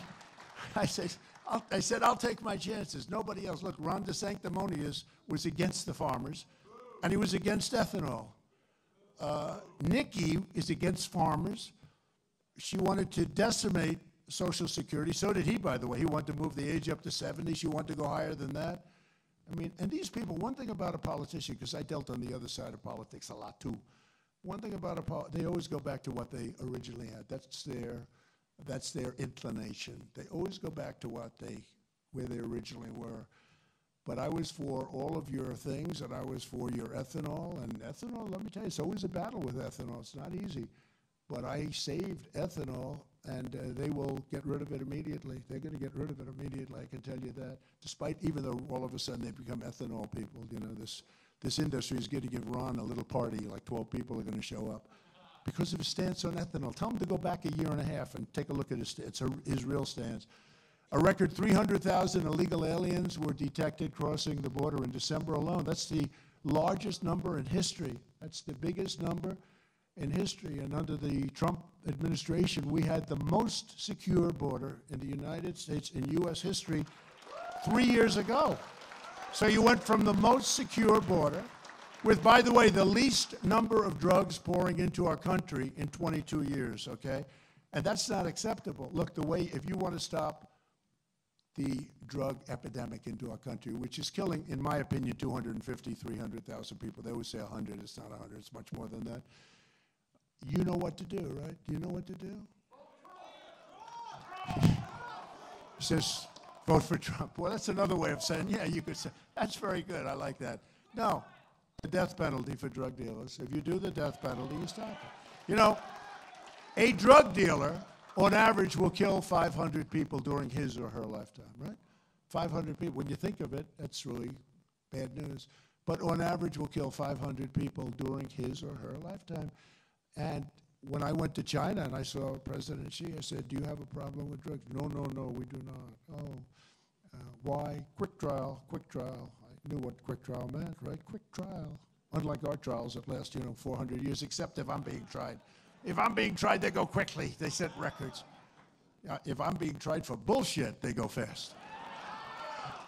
Mine, I'm setting records. They've never seen in Washington, D.C., they've never seen speed like that. Other guys, they'd be in court for 7 years. Mine gets done like 2 months. Nobody's ever seen. What a two-tiered system of justice we have in this country. It's horrible. It's horrible. But if you want to solve the drug problem, that's what you do. I said, we don't have any. They used to have a fantastic problem. They used to have a tremendous problem with drugs. It ruined the country, actually. Japan took over China. A smaller nation took over China because they had the opium fields. They had drugs, tremendous drugs, and amount of drugs. And now they don't have drugs. And they do it because if they say if you get caught selling drugs, you get the death penalty, and you go quickly. It's a quick trial. And everyone said, well, let's get the hell out of here. The drug dealer said, darling, I think we're going to head to the United States. Let's sell them in the United States. So that's the way, but I'm not sure this country is ready for it. They should be ready for it because they're destroying our country. They're ruining families. Many people in this room, I'm sure, have been greatly affected by drug-addicted kids that would have never happened if you didn't have these drugs pouring in, usually mostly over the southern border. But we had it down to a record low for about 25 years just in what we were doing. We built 561 miles of border wall. I always get a kick out of this because they say, oh, you only built 59 miles. No. If there's a piece of 2x4 laying on the ground that's 40 years old and rotted, but it used to be like to stop a bicycle from coming, whatever. If there's a little piece of steel laying there and it hasn't been painted in 100 years, it used to be there many, many years ago, laying just on the ground flat, nothing else, they consider that a renovation when you build a big monster wall. So they say, no, he only built 58 miles. No, we built 561 miles of wall. And that's why we had the safest border. That, and in all fairness, Mexico giving us 28,000 soldiers worth billions of dollars, by the way, 28,000 soldiers. I went to the president. I said, you have to give us 28,000 soldiers for the border. No, we won't do that. The head of the State Department, who was very much involved with Mexico, said, you'll never get it, sir. We've been trying to get that for years. You'll never get it. I said, no, we'll get it, 100%. And we'll also get remain in Mexico, and we'll also get catch and release. You know what catch and release? They catch them and release them in our country. Well, we got catch and release. We release them in Mexico. We catch them and release them in Mexico. And we got 9 other things that were just as bad. We got 9 other things. Your medical component. If you're very sick, you don't come into our country. I'm sorry, you can't come in. We don't want people catching various diseases that were very prevalent and are prevalent right now. So we did a great job. But they said that won't happen. And the chief representative, a very handsome guy, good-looking guy, came in to see me, representing the president of Mexico, who happens to be a great guy. He's a socialist, but you can't have everything, right? But he's a great guy, actually. He's a friend of mine. But I said, you have to do this. But he came over, and I said, here's what we're going to need. I told the person representing, dealing with Mexico from the State Department, I said, here's what you have to do. Give me your top 10 things. Then I went to Border Patrol, Brandon Judd. I went to Tom Homan. Great. These are great people, by the way. And I said, give me your top 10 things that you need. Sir, they'll never do it. They'll do it 100%. The person in the State Department, a woman who was really very good, but she never won a battle with Mexico because they wouldn't do anything, right? Because they don't listen to our people. So I said, no, they'll do everything. Give me the top 10. So I took the top 10 things from everybody, add them up. We took the top 10 things, all tough to get. Like remain in Mexico is tough, right? You don't remain here, you got to take a look at Tijuana. Until Biden came in, he just let everybody flow right into the country. So it's so crazy. It's so crazy. But I said, no, we'll get him. So he comes in. I said, listen, we need 28,000 soldiers free of charge. No, we're not doing that. He looked at me like I was crazy. I said, no, you're going to do that, 100%. He goes, I said, we're going to need, remain in Mexico. In other words, everybody has to remain in Mexico. They can't come into the United States. They've got to remain in your country. And then if we want them, we'll take them. And if we don't want them, they'll go back to their other country. No, we won't do that. Then I said, catch and release. We're going to catch them. We're going to release them in your country. No. I said, no, you'll do it. No, you will. No, sir, you don't understand me. I will not do that. I will not. I said, no. Okay, you ready? 100%, you're going to do it. He didn't know what was going on. He didn't understand it. He said, I won't do it. I said, you're going to do it. And here's the story. If you don't do it, I have legislation in front of me that I had the right to sign. I'm going to tax all of the cars that you stole from our country where you manufacture them. They stole 32% of the manufacturing ability of the United States over the years, not through me, before me. Every car coming across and every product coming across from Mexico into the United States is going to have a tariff of 25% on it. And that's more money than all of this stuff that we're talking about put together. And he said, he's going like this. Can't breathe, It's like a little joke going on. But he said, may I have a few minutes to make a phone call? I said, let me guess, you're calling the president, right? Give him my regards, but try and be back within 5 minutes. He comes back within 5 minutes. He said, sir, it would be a great honor to supply you with 28,000 soldiers. It would be a great honor to have all these people, including the criminals, remain in Mexico. We would love to have that. That's just what we want. That's just what we need. Gave me every single thing. And that person in the State Department, a really nice woman, but she wasn't much of a negotiator, frankly. She said, I've never seen anything like it. I've been here for 25 years. I've never seen anything. I got every single thing. Then when Biden came in, he gave away almost all of it, right? Gave away all of it. It's crazy.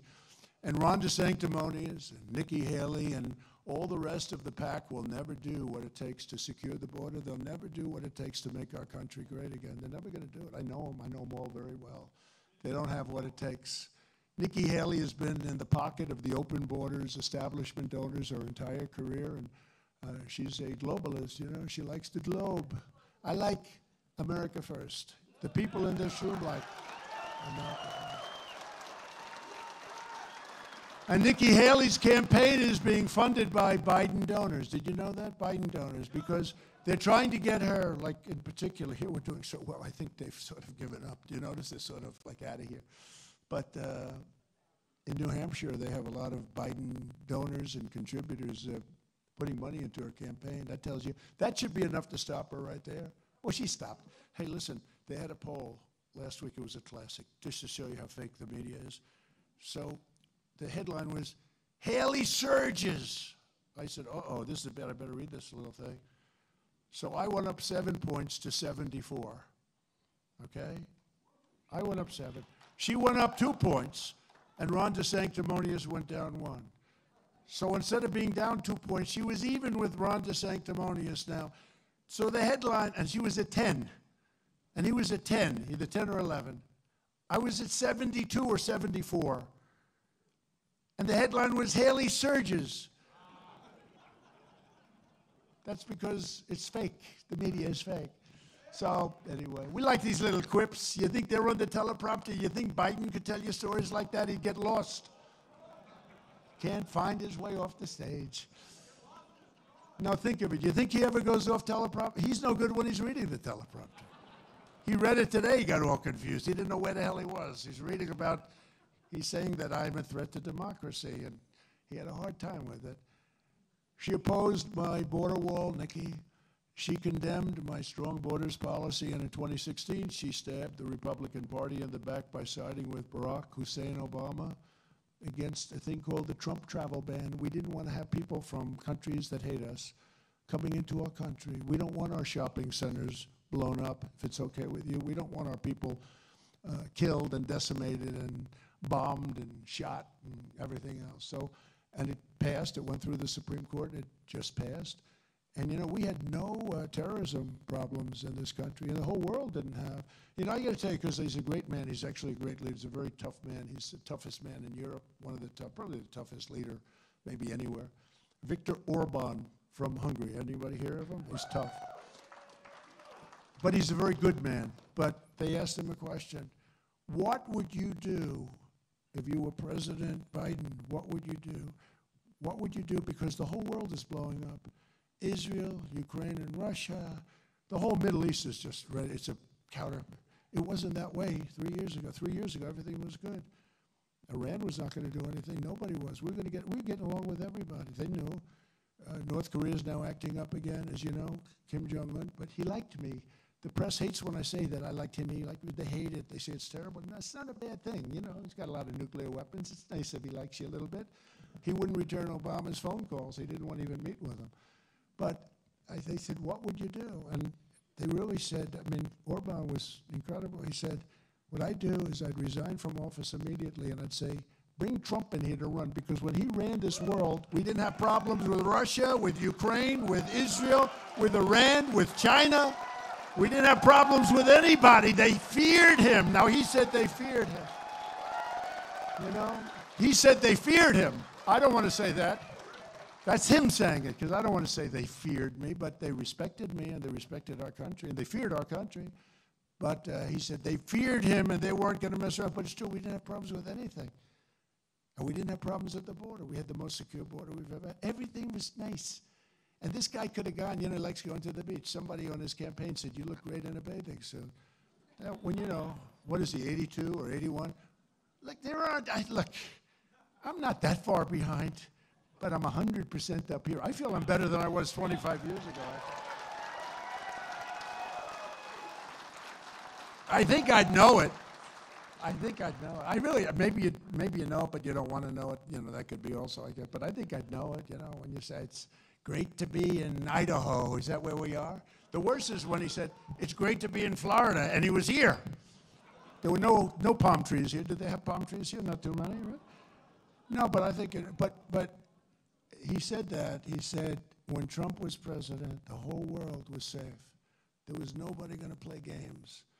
They feared him. He said they feared him, but let's say they respected me, but they feared our country, and there were no problems. And we didn't have any, we had no problems with Islamic people that want to come in and blow the hell out of our cities.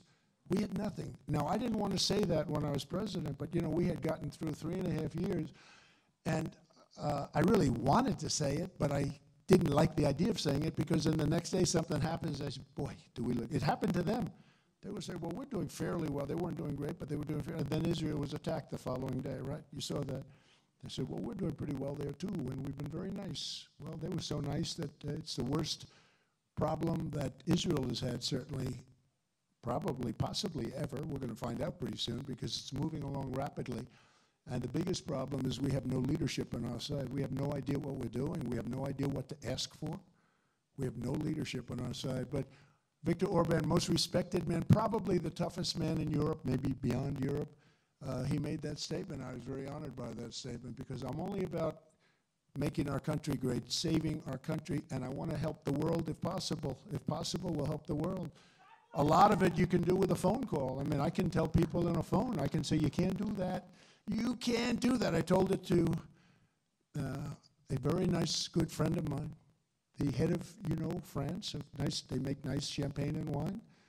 And they were going to tax our companies. Our companies were going to be taxed very substantially in France. They were putting a big tax on American companies. And I had my people call up and say, we're not going to allow that to happen, and they didn't care. And my people spent 2 months, they're capable people, but they couldn't do it. And I said, let me do it. And I spoke to Macron. Do you know Macron? He's a nice man. He's actually a nice man, but he's for France, I'm for the USA, and he's from France. And I said, Emmanuel, how are you? Oh, Donald, I am fine. Thank you so much. It's such an honor to talk to you. Thank you very much. You might not like me so much after this call, however.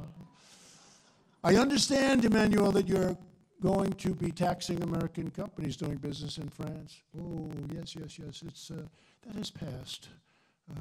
I'm so sorry to tell you, but that has passed. I said, well, I don't think it's passed. I really don't think it's passed. Or if it has, you can unpass it. Because if you don't take that tax of American, I want to protect American companies. That means you and a lot of people. Why should they tax American companies? I said, if you don't take that tax off, I'm going to tax at 100%. I'm going to tax every bottle of champagne and every bottle of wine that comes into the United States or France. And I know that's a soft spot for them, right? That's like a soft spot. And he goes, no, you cannot do that. That is not fair. I said, that's okay. You got 5 minutes to tell me yes. And after that, I'm sorry.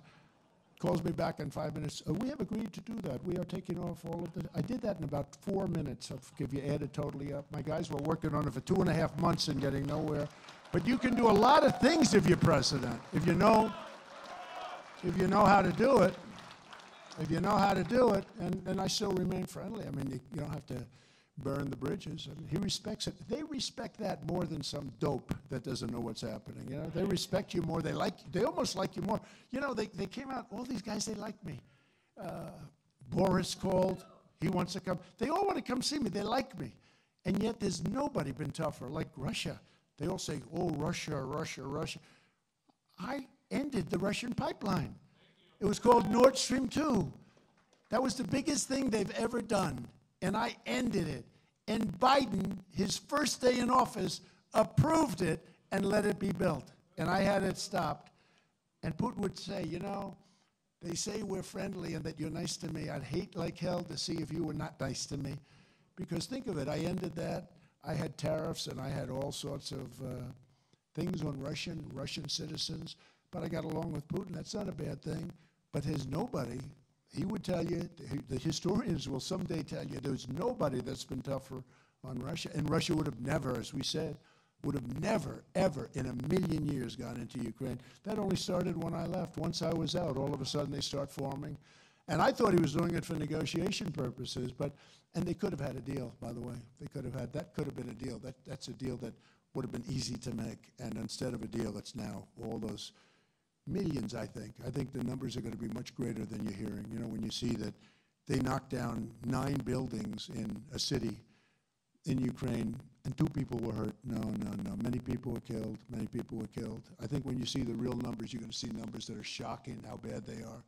And that's something that would have been easy to do. Even without a deal, he wouldn't have done it, because part of the reason he did it is Biden let energy prices, barrels of oil, go up so high that they made a fortune. So they did it for that because he was making it went over $100 a barrel. And at that, he could prosecute a war and make a fortune. He's the only guy that ever had a war and made an absolute fortune. And it shouldn't have happened.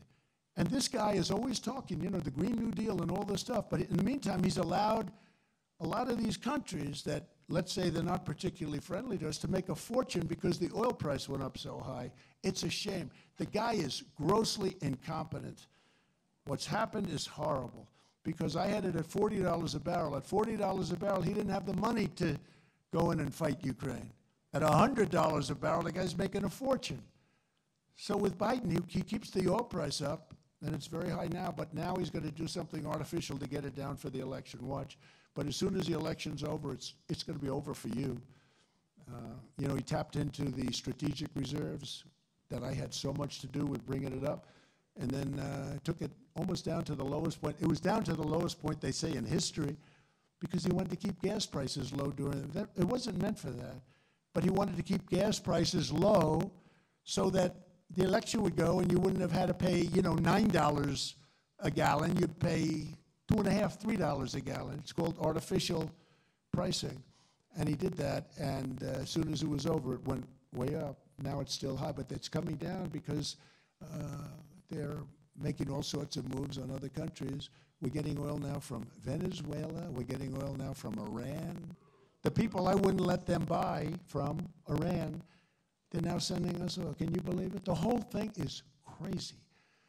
Nikki Haley would sell you out, and Ron DeSanctimonious would sell you out so quickly, and they're going to all grant amnesty to Biden's illegal aliens when Biden comes in. And sadly, the establishment losers and sellouts lagging far behind us in the Republican primary cannot be trusted on taxes, on trade, or on anything else. You can't trust them on taxes. They want to raise your taxes like crazy. They're globalists, and they always will be, and they always want to take care of global countries. And somewhere along the line, they think that's good for us. I think they probably believe it, or they're crooked. You know, some are crooked. I really believe some are crooked, but I think some probably believe it. They can't explain why, because it doesn't make sense. No, it's about America. It's about America first. We have to take care of our own country, and we can help others, but we have to take care of our own country. There's nothing you can do to change these people. They'll betray you just like they betrayed me. I mean, I told you the DeSanctimonious, I got him elected. He went up like a rocket ship as soon as I pressed that little button. Now it's truth. Truth is the best, right? But is everybody on truth, I hope? Truth is the one. That's the one. But at that time, there was no truth. It was before. And I tweeted a little statement, and he went up like a rocket ship. He went from getting killed. He was dead. He was going to leave the race, to winning the race just with one little press of a button. It's an amazing thing, isn't it? But there's never been anything like it from, you know, the standpoint of an endorsement. So he won. But Nikki said she would have news conference. This is a great president. I will never run against him, right? You've seen that. Have you seen her clips? We have about 9 of them. There are a lot more than that, but we don't want to bore you. But no, I will never, ever even consider running against the president. He was a great president. Then a year and a half later, I've decided to run for the presidency. Oh, great. I don't know. There's something about a lot of these politics, because I don't consider myself a politician. I consider myself like you. We're workers. We know how to do things, make money. But, you know, and if she said she wanted to run, let her say it up front. Don't let her just play you around like that for years. And, you know, I never run against the president. He's so good. She actually said I was a great president, and I was a great president. Look at all the things we did. Against, I love what they say. A lot of people say, you are. That's sort of cute. A lot of people don't understand what they mean by that. But Iowa does not want politicians like Ron DeSantis or Nikki Haley, who both support a 23% national sales tax, which is a disaster. You don't want politicians like Ron and Nikki, who both want to gut Social Security and Medicare and hurt our seniors. And, you know, if you look at it, Ron voted 3 times to raise the retirement age on Social Security to over 70, and Nikki would take the retirement age to way, way higher than even the number that Ron is talking about. I don't know why they want to do that. You know, we have so much wealth underground. We have so much liquid gold, I call it, underground. You don't need to do this. You don't have to destroy our senior citizens. When we drill, baby, drill, we're gonna make so much money. We'll be supplying the world. Unlike DeSantis and Nikki Haley, we'll always protect Social Security and Medicare for our seniors. Just remember that when you have to vote. Although I think, is there anybody in this room that's not going to vote for Trump? Just out of, no, don't raise your hand. It could be dangerous. Don't. They're going to say he incited an insurrection, these stupid bastards. He incited an insurrection. No, but is there, quietly raise your hand. Is there anybody here that's not going to vote for Trump? That's very nice.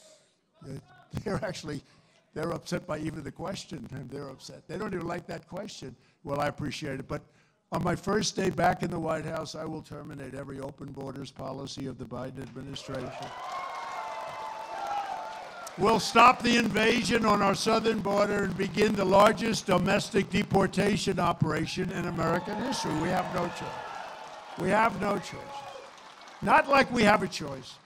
I will shift massive portions of federal law enforcement and all of the people working on immigration. You know, they're not even allowed to work. They sign people up and They're brought into the inner sanctums of the country and just leave the border open. They don't even want the border. How about where the governor of Texas, who endorsed me recently, Governor Abbott, which was a nice endorsement.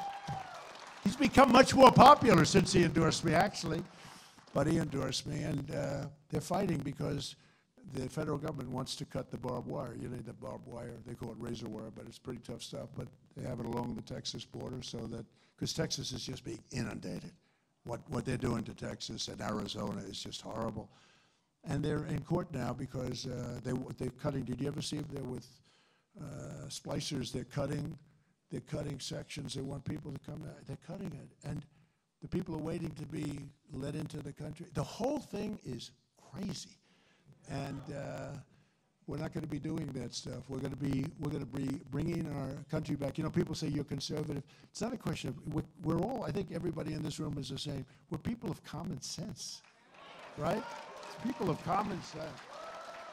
Liberal, conservative, we're people of common sense. I mean, you got to have borders and you have to have honest elections, and everything else is sort of, almost everything else is less important. But you have to have borders if you're going to have a country, and you have to have free and fair elections, which we don't have. We have these mail-in ballot things with thousands and hundreds of thousands, and areas are sent out, and we have no idea where the hell they're going and where they're coming from. And many pay, yeah, they're garbage. Some of them go into the garbage, yeah. Especially if they're Republicans, they put them right into the garbage.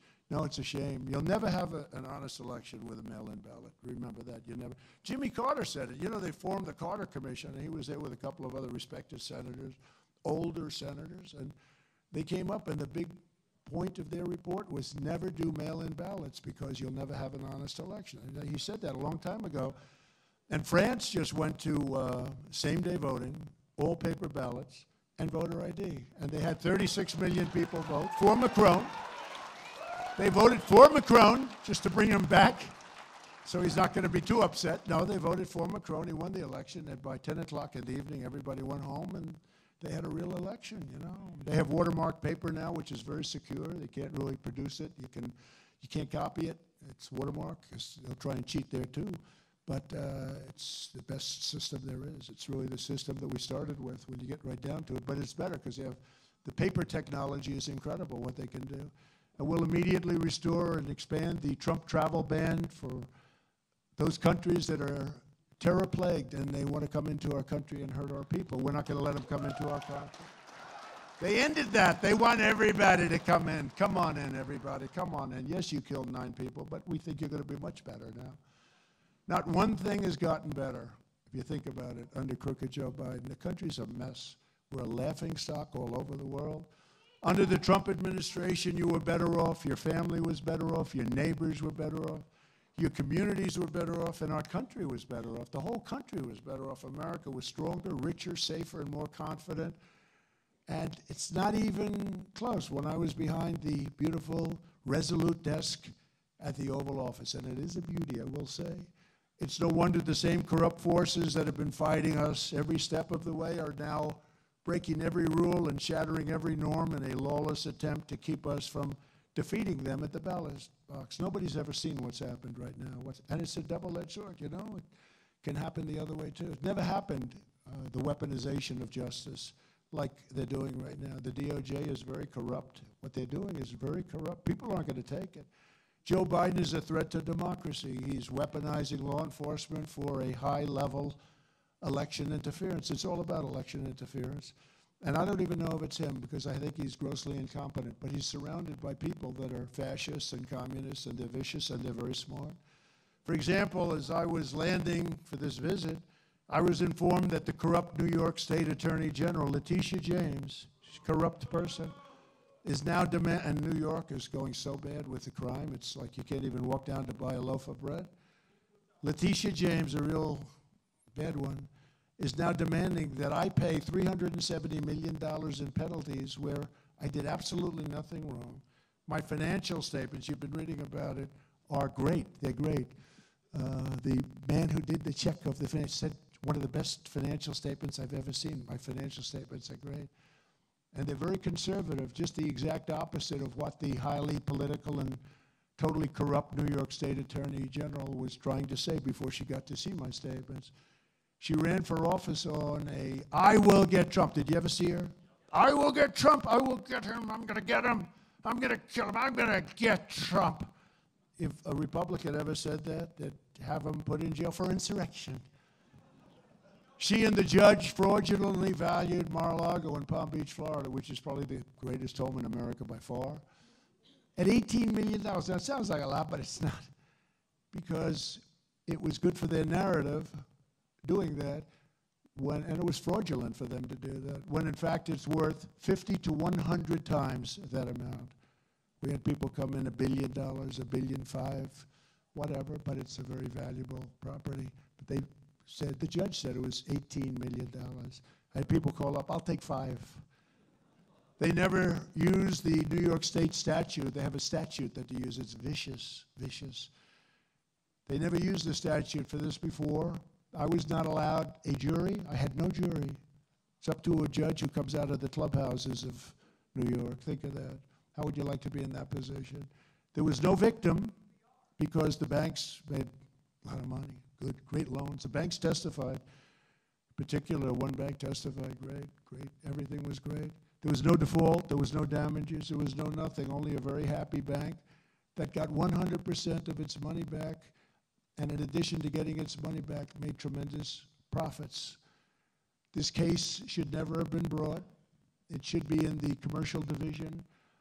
The rig judge would not let it go, that he wouldn't allow it to leave his side. He took it, and usually it gets sent in because of its complexity, although it wasn't complex because it turned out to be very simple. The statement is phenomenal. They said the best statement he's ever seen, and should have never been allowed to be presented to this judge. It should have gone into the commercial division like all other cases like this, but he kept it, and he's a radical Trump hater. He hates Trump, like with a passion, I guess. I don't know what it is. He has a passion for hating Trump. And I should have never been gagged. They had a gag order. They wouldn't let me talk. I can't talk about certain very important things, much more important than people understand. The judge ruled that I was guilty before he even started the case. In fact, I got a call, "Sir, you've been found guilty." I said, "No, the case starts in 2 weeks." "I know, but he found you guilty before the case starts." Other than that, it was an extremely fair case. Now the corrupt AG just announced a little while before I walked into the doors. So, if you don't mind, I was a little bit angry when I walked in. Did you notice the anger? Maybe not. But the corrupt AG wants $370 million as a fee for what I did, and I did nothing wrong. Nothing. $370 million, which is much more than any loan. Much more. That was peanuts. This is weaponization at a level that nobody's ever seen. So violence is out of control. People are fleeing New York. Businesses are fleeing New York. Car thefts are up 191% in New York. 191%. They should pay me.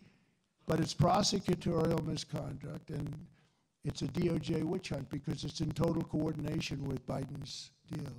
So they're charging me $370 million fine for making a very small loan that the bank wanted to make, because that's what they do. They loan money, and they love my statement. They like me. But I borrowed the money for that reason. The bank wanted me to, but you know, they are in the business of loaning money. That's how they make money.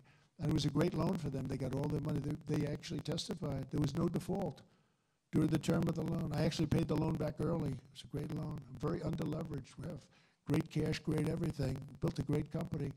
And these fascists, what they're doing to our country is just unbelievable. So I did nothing wrong.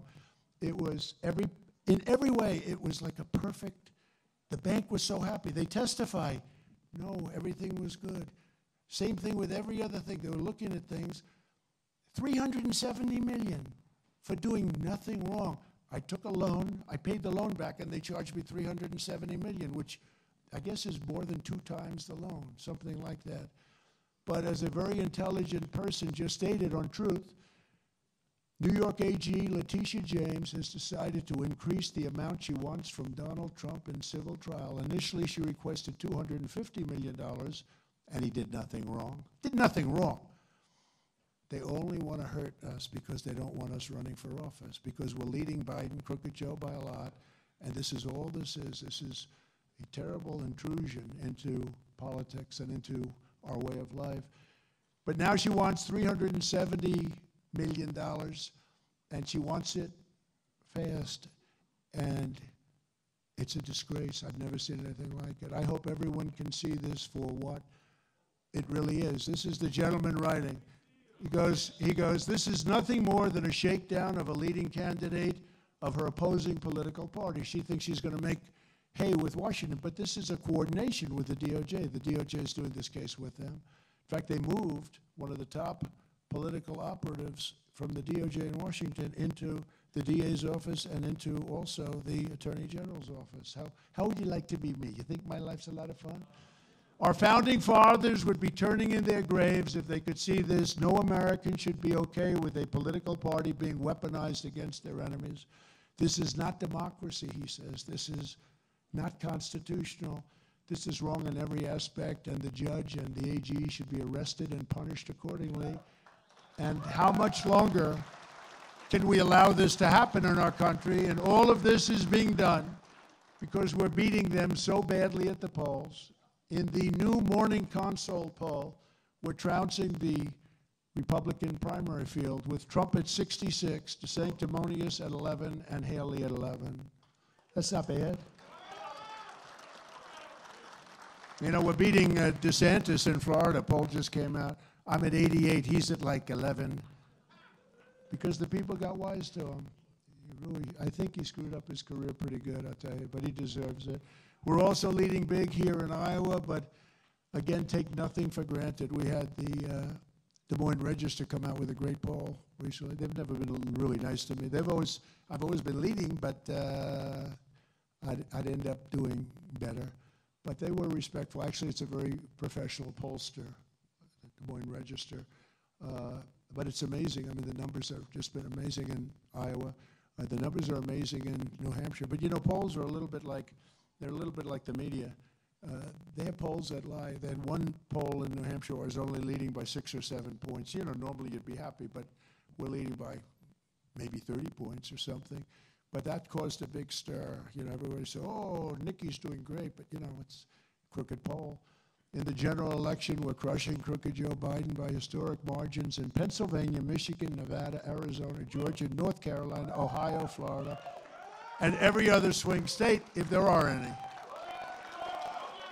The radical left Democrats rigged the presidential election in 2020, and we're not going to allow them to rig the presidential election in 2024. Not going to allow it to happen.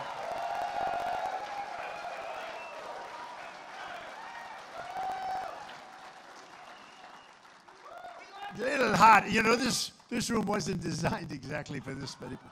I'm sitting up here, it's 200 degrees in this damn room. I'm trying to be cool, but if you don't mind, I'm going to just do this a little bit. Every time the radical left Democrats, Marxists, communists, and fascists indict me, I consider it a great badge of honor.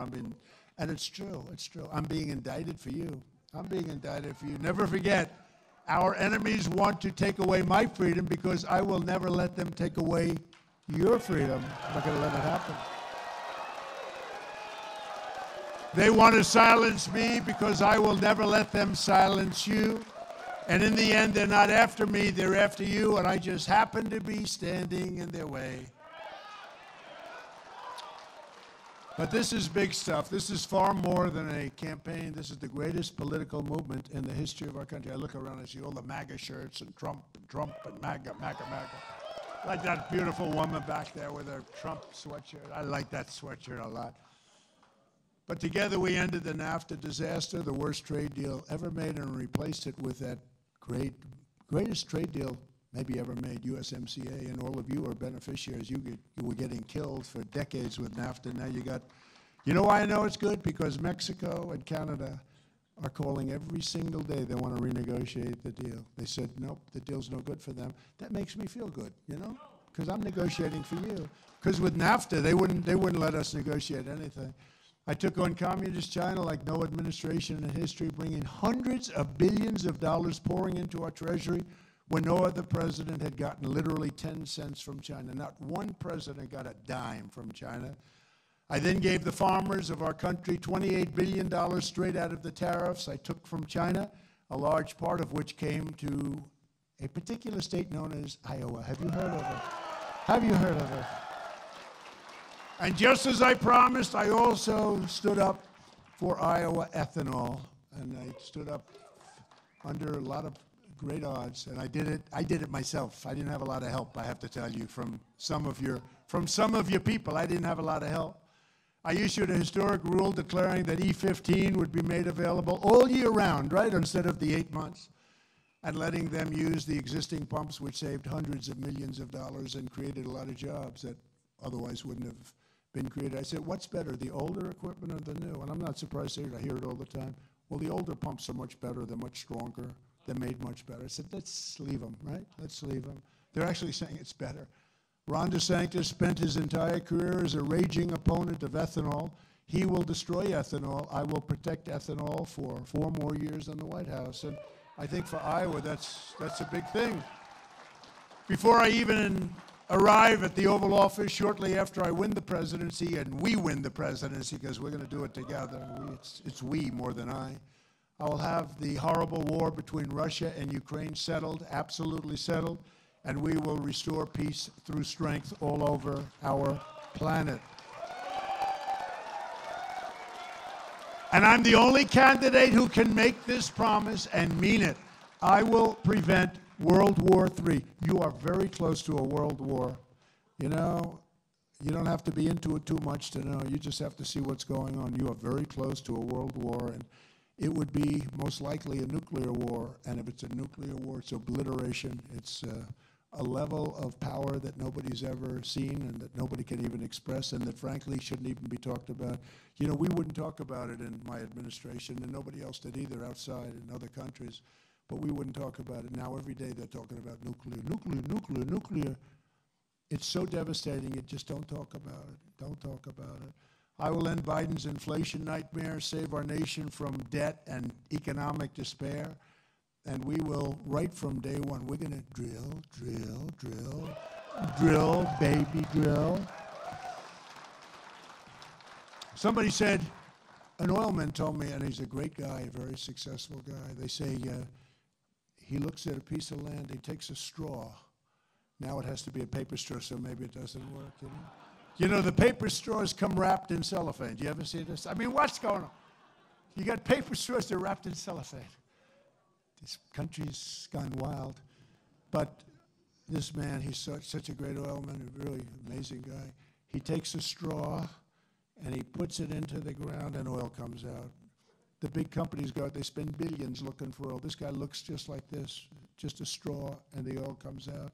Now, we kid when I say that, but he's very good at finding oil. He's a fantastic guy. And we know so much about the industry, and it's knowing through common sense, knowing through intelligence, knowing, you know, that's what's going to fire up our factories. Wind is not. It's intermittent. It's extremely expensive. It's 40 times more expensive. And, you know, we need stuff that's not expensive. China, I see this guy, John Kerry, flying in his private jet to China to talk to them about coal. Please don't do it. In the meantime, they're building 1 coal plant a week. And it's now, I understand, it's even 2. But talk to them about energy, talk to them about coal. And then he leaves. I think he leaves. Oh, we had great conversations. In the meantime, they're building a plant a week. And, you know, remember this. The currents, both sea and air, they fly right over our country. You know that. The current, the water comes down the Pacific, right out of China. So when they dump their garbage in the Pacific, it comes right down along our coast on the West Coast, past Los Angeles. And much of it pours onto our land, but our waters are very dirty because they dump their garbage in the ocean, and it's about a 4 or 5 day journey. The tides bring it by. Nobody ever talks about that. But the same thing with the air. When the coal spews out of their plant, when the smokestacks are roaring because they're big industry, and that's what fires up big industry. We want clean coal. We want to take care of our miners. You know, they have clean coal. They have natural gas, it's fantastic. So much less expensive. They don't want you to use it anymore. They want you to use things that don't work and that won't fire up. But when they fire up their plants and all of that pollution comes over the seas and it comes right over our land, and then they want us to have clean. I say, wait a minute, we're going to be clean, but it's all flying. Just remember that. Does that make sense? In other words, it's all coming through the currents, through the air. It all comes. They can name it. They can say exactly where it's going to be and when. And here we are, working to try and compete with them, and they're using fossil fuel, and we're supposed to use wind. Wind. And by the way, you know who makes the windmills? China makes the windmills. And they say that if you're a big believer in this, that the pollution coming from the making of those massive steel structures is so great that you can never save on the environment because it's so great, if you're a believer in that. But they're made all in Germany, and they're made mostly in China. We're such fools, we're such stupid fools. We had a very interesting time because in 2016 I used to talk about the border because the border was bad, but nothing like it is today. But I think I won maybe on the border to a certain extent. And I did such a good job that in 2020 I couldn't talk about it. They wouldn't let me talk about it. My people said, well, I don't want to say like Biden. They said, where he says, they wouldn't let me. You're president, you can do whatever you want. But my people said, it's not a good thing to talk about it because, sir, nobody cares about it. Because I did such a good job with the border that they said, nobody wants to hear it, sir. They forgot. I did such a good job that it was no longer an issue, and that's okay. But now it's so bad, the border is a very big thing. I think the border is the economy and the border and inflation, which is part of economy. But it's something we have to talk about, and if we don't straighten it out, we're not going to have a country. We're not going to have a country. So I think the number will be more than 15 million by the end of their crazy term. And if that's the case, that's bigger than New York State. And many of these people should not be in our country. On day one, I will also cancel crooked Joe Biden's insane ethanol-killing electric vehicle mandate.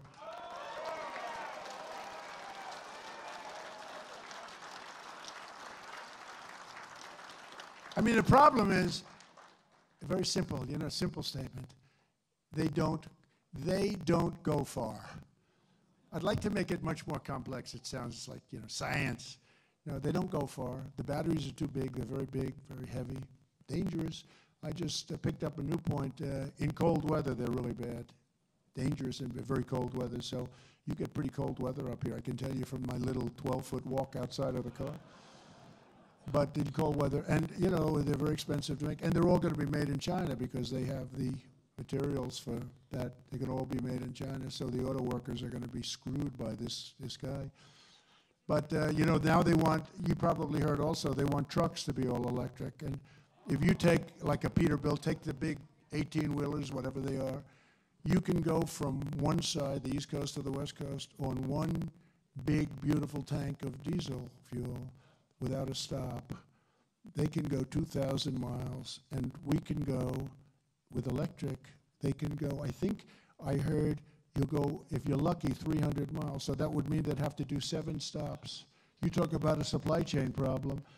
And I met with some of the big trucking companies, and it took me about a minute to understand this because, it was supposed to be fast studies. If you're president, we have one that's a very slow study. But it wouldn't matter because they must know this. And they explained, one man said to me, a big guy, one of the biggest guys in the business, he said, for 50 years I've been in the business, and every year the trucks got better and better, faster, stronger, more beautiful. Every year they made them better. Even the quarters behind, I said, tell me about what is it like in one of those suckers. They said, sir, it's like the most beautiful apartment you've ever, do you know what I'm talking about? They have like a place where they literally live. They live in those trucks. Those trucks are everything to them. But he said, for 50 years, every single year, these trucks got better, more fuel efficient. Everything was better. It was a beautiful thing. If they make us go to electric, we will go back. 50 years, we'll be starting all over. It'll be primitive. We'll be starting all over. And it made a big impact on me. It's a very sad thing what's happening. And they don't want to hear about it. They want our army tanks to be all electric so that we think of it. Now, the problem is they don't go far again, but the battery is so big that you'd have to pull a truck behind them. It's true. They actually have a design, the army tank, and it's pulling like this because the batteries are massive. Like the trucking thing, too. In the truck, about half of its capacity would be devoted to a battery. Can you imagine? Can you imagine? And yet, they explained this to the people in the administration. They don't care. They don't care. They really don't care. But the army tank is the beauty. They want to be environmentally friendly as we go in and blast the crap out of some nation. You know, we're going to go in, we're going to be environmentally friendly as we blast that our way through their front lines, but we're doing it in an environmentally friendly manner. How crazy are we? They have jets now, and I ended it, but I'm sure they picked it up. They said, sir, we have a fuel that is unbelievably good in terms of the environment. These are fighter jets, right? That I rebuilt our entire military. The entire military is rebuilt. They had jets that were 55 years old. We had fighter jets that were 55 years old. China copied our most beautiful plane ever made, I think, is the F-22. Check it out. China has a copy of it. I looked, that's an F-22, but why does that have the China flag on it? But it's an F-22. They copied it.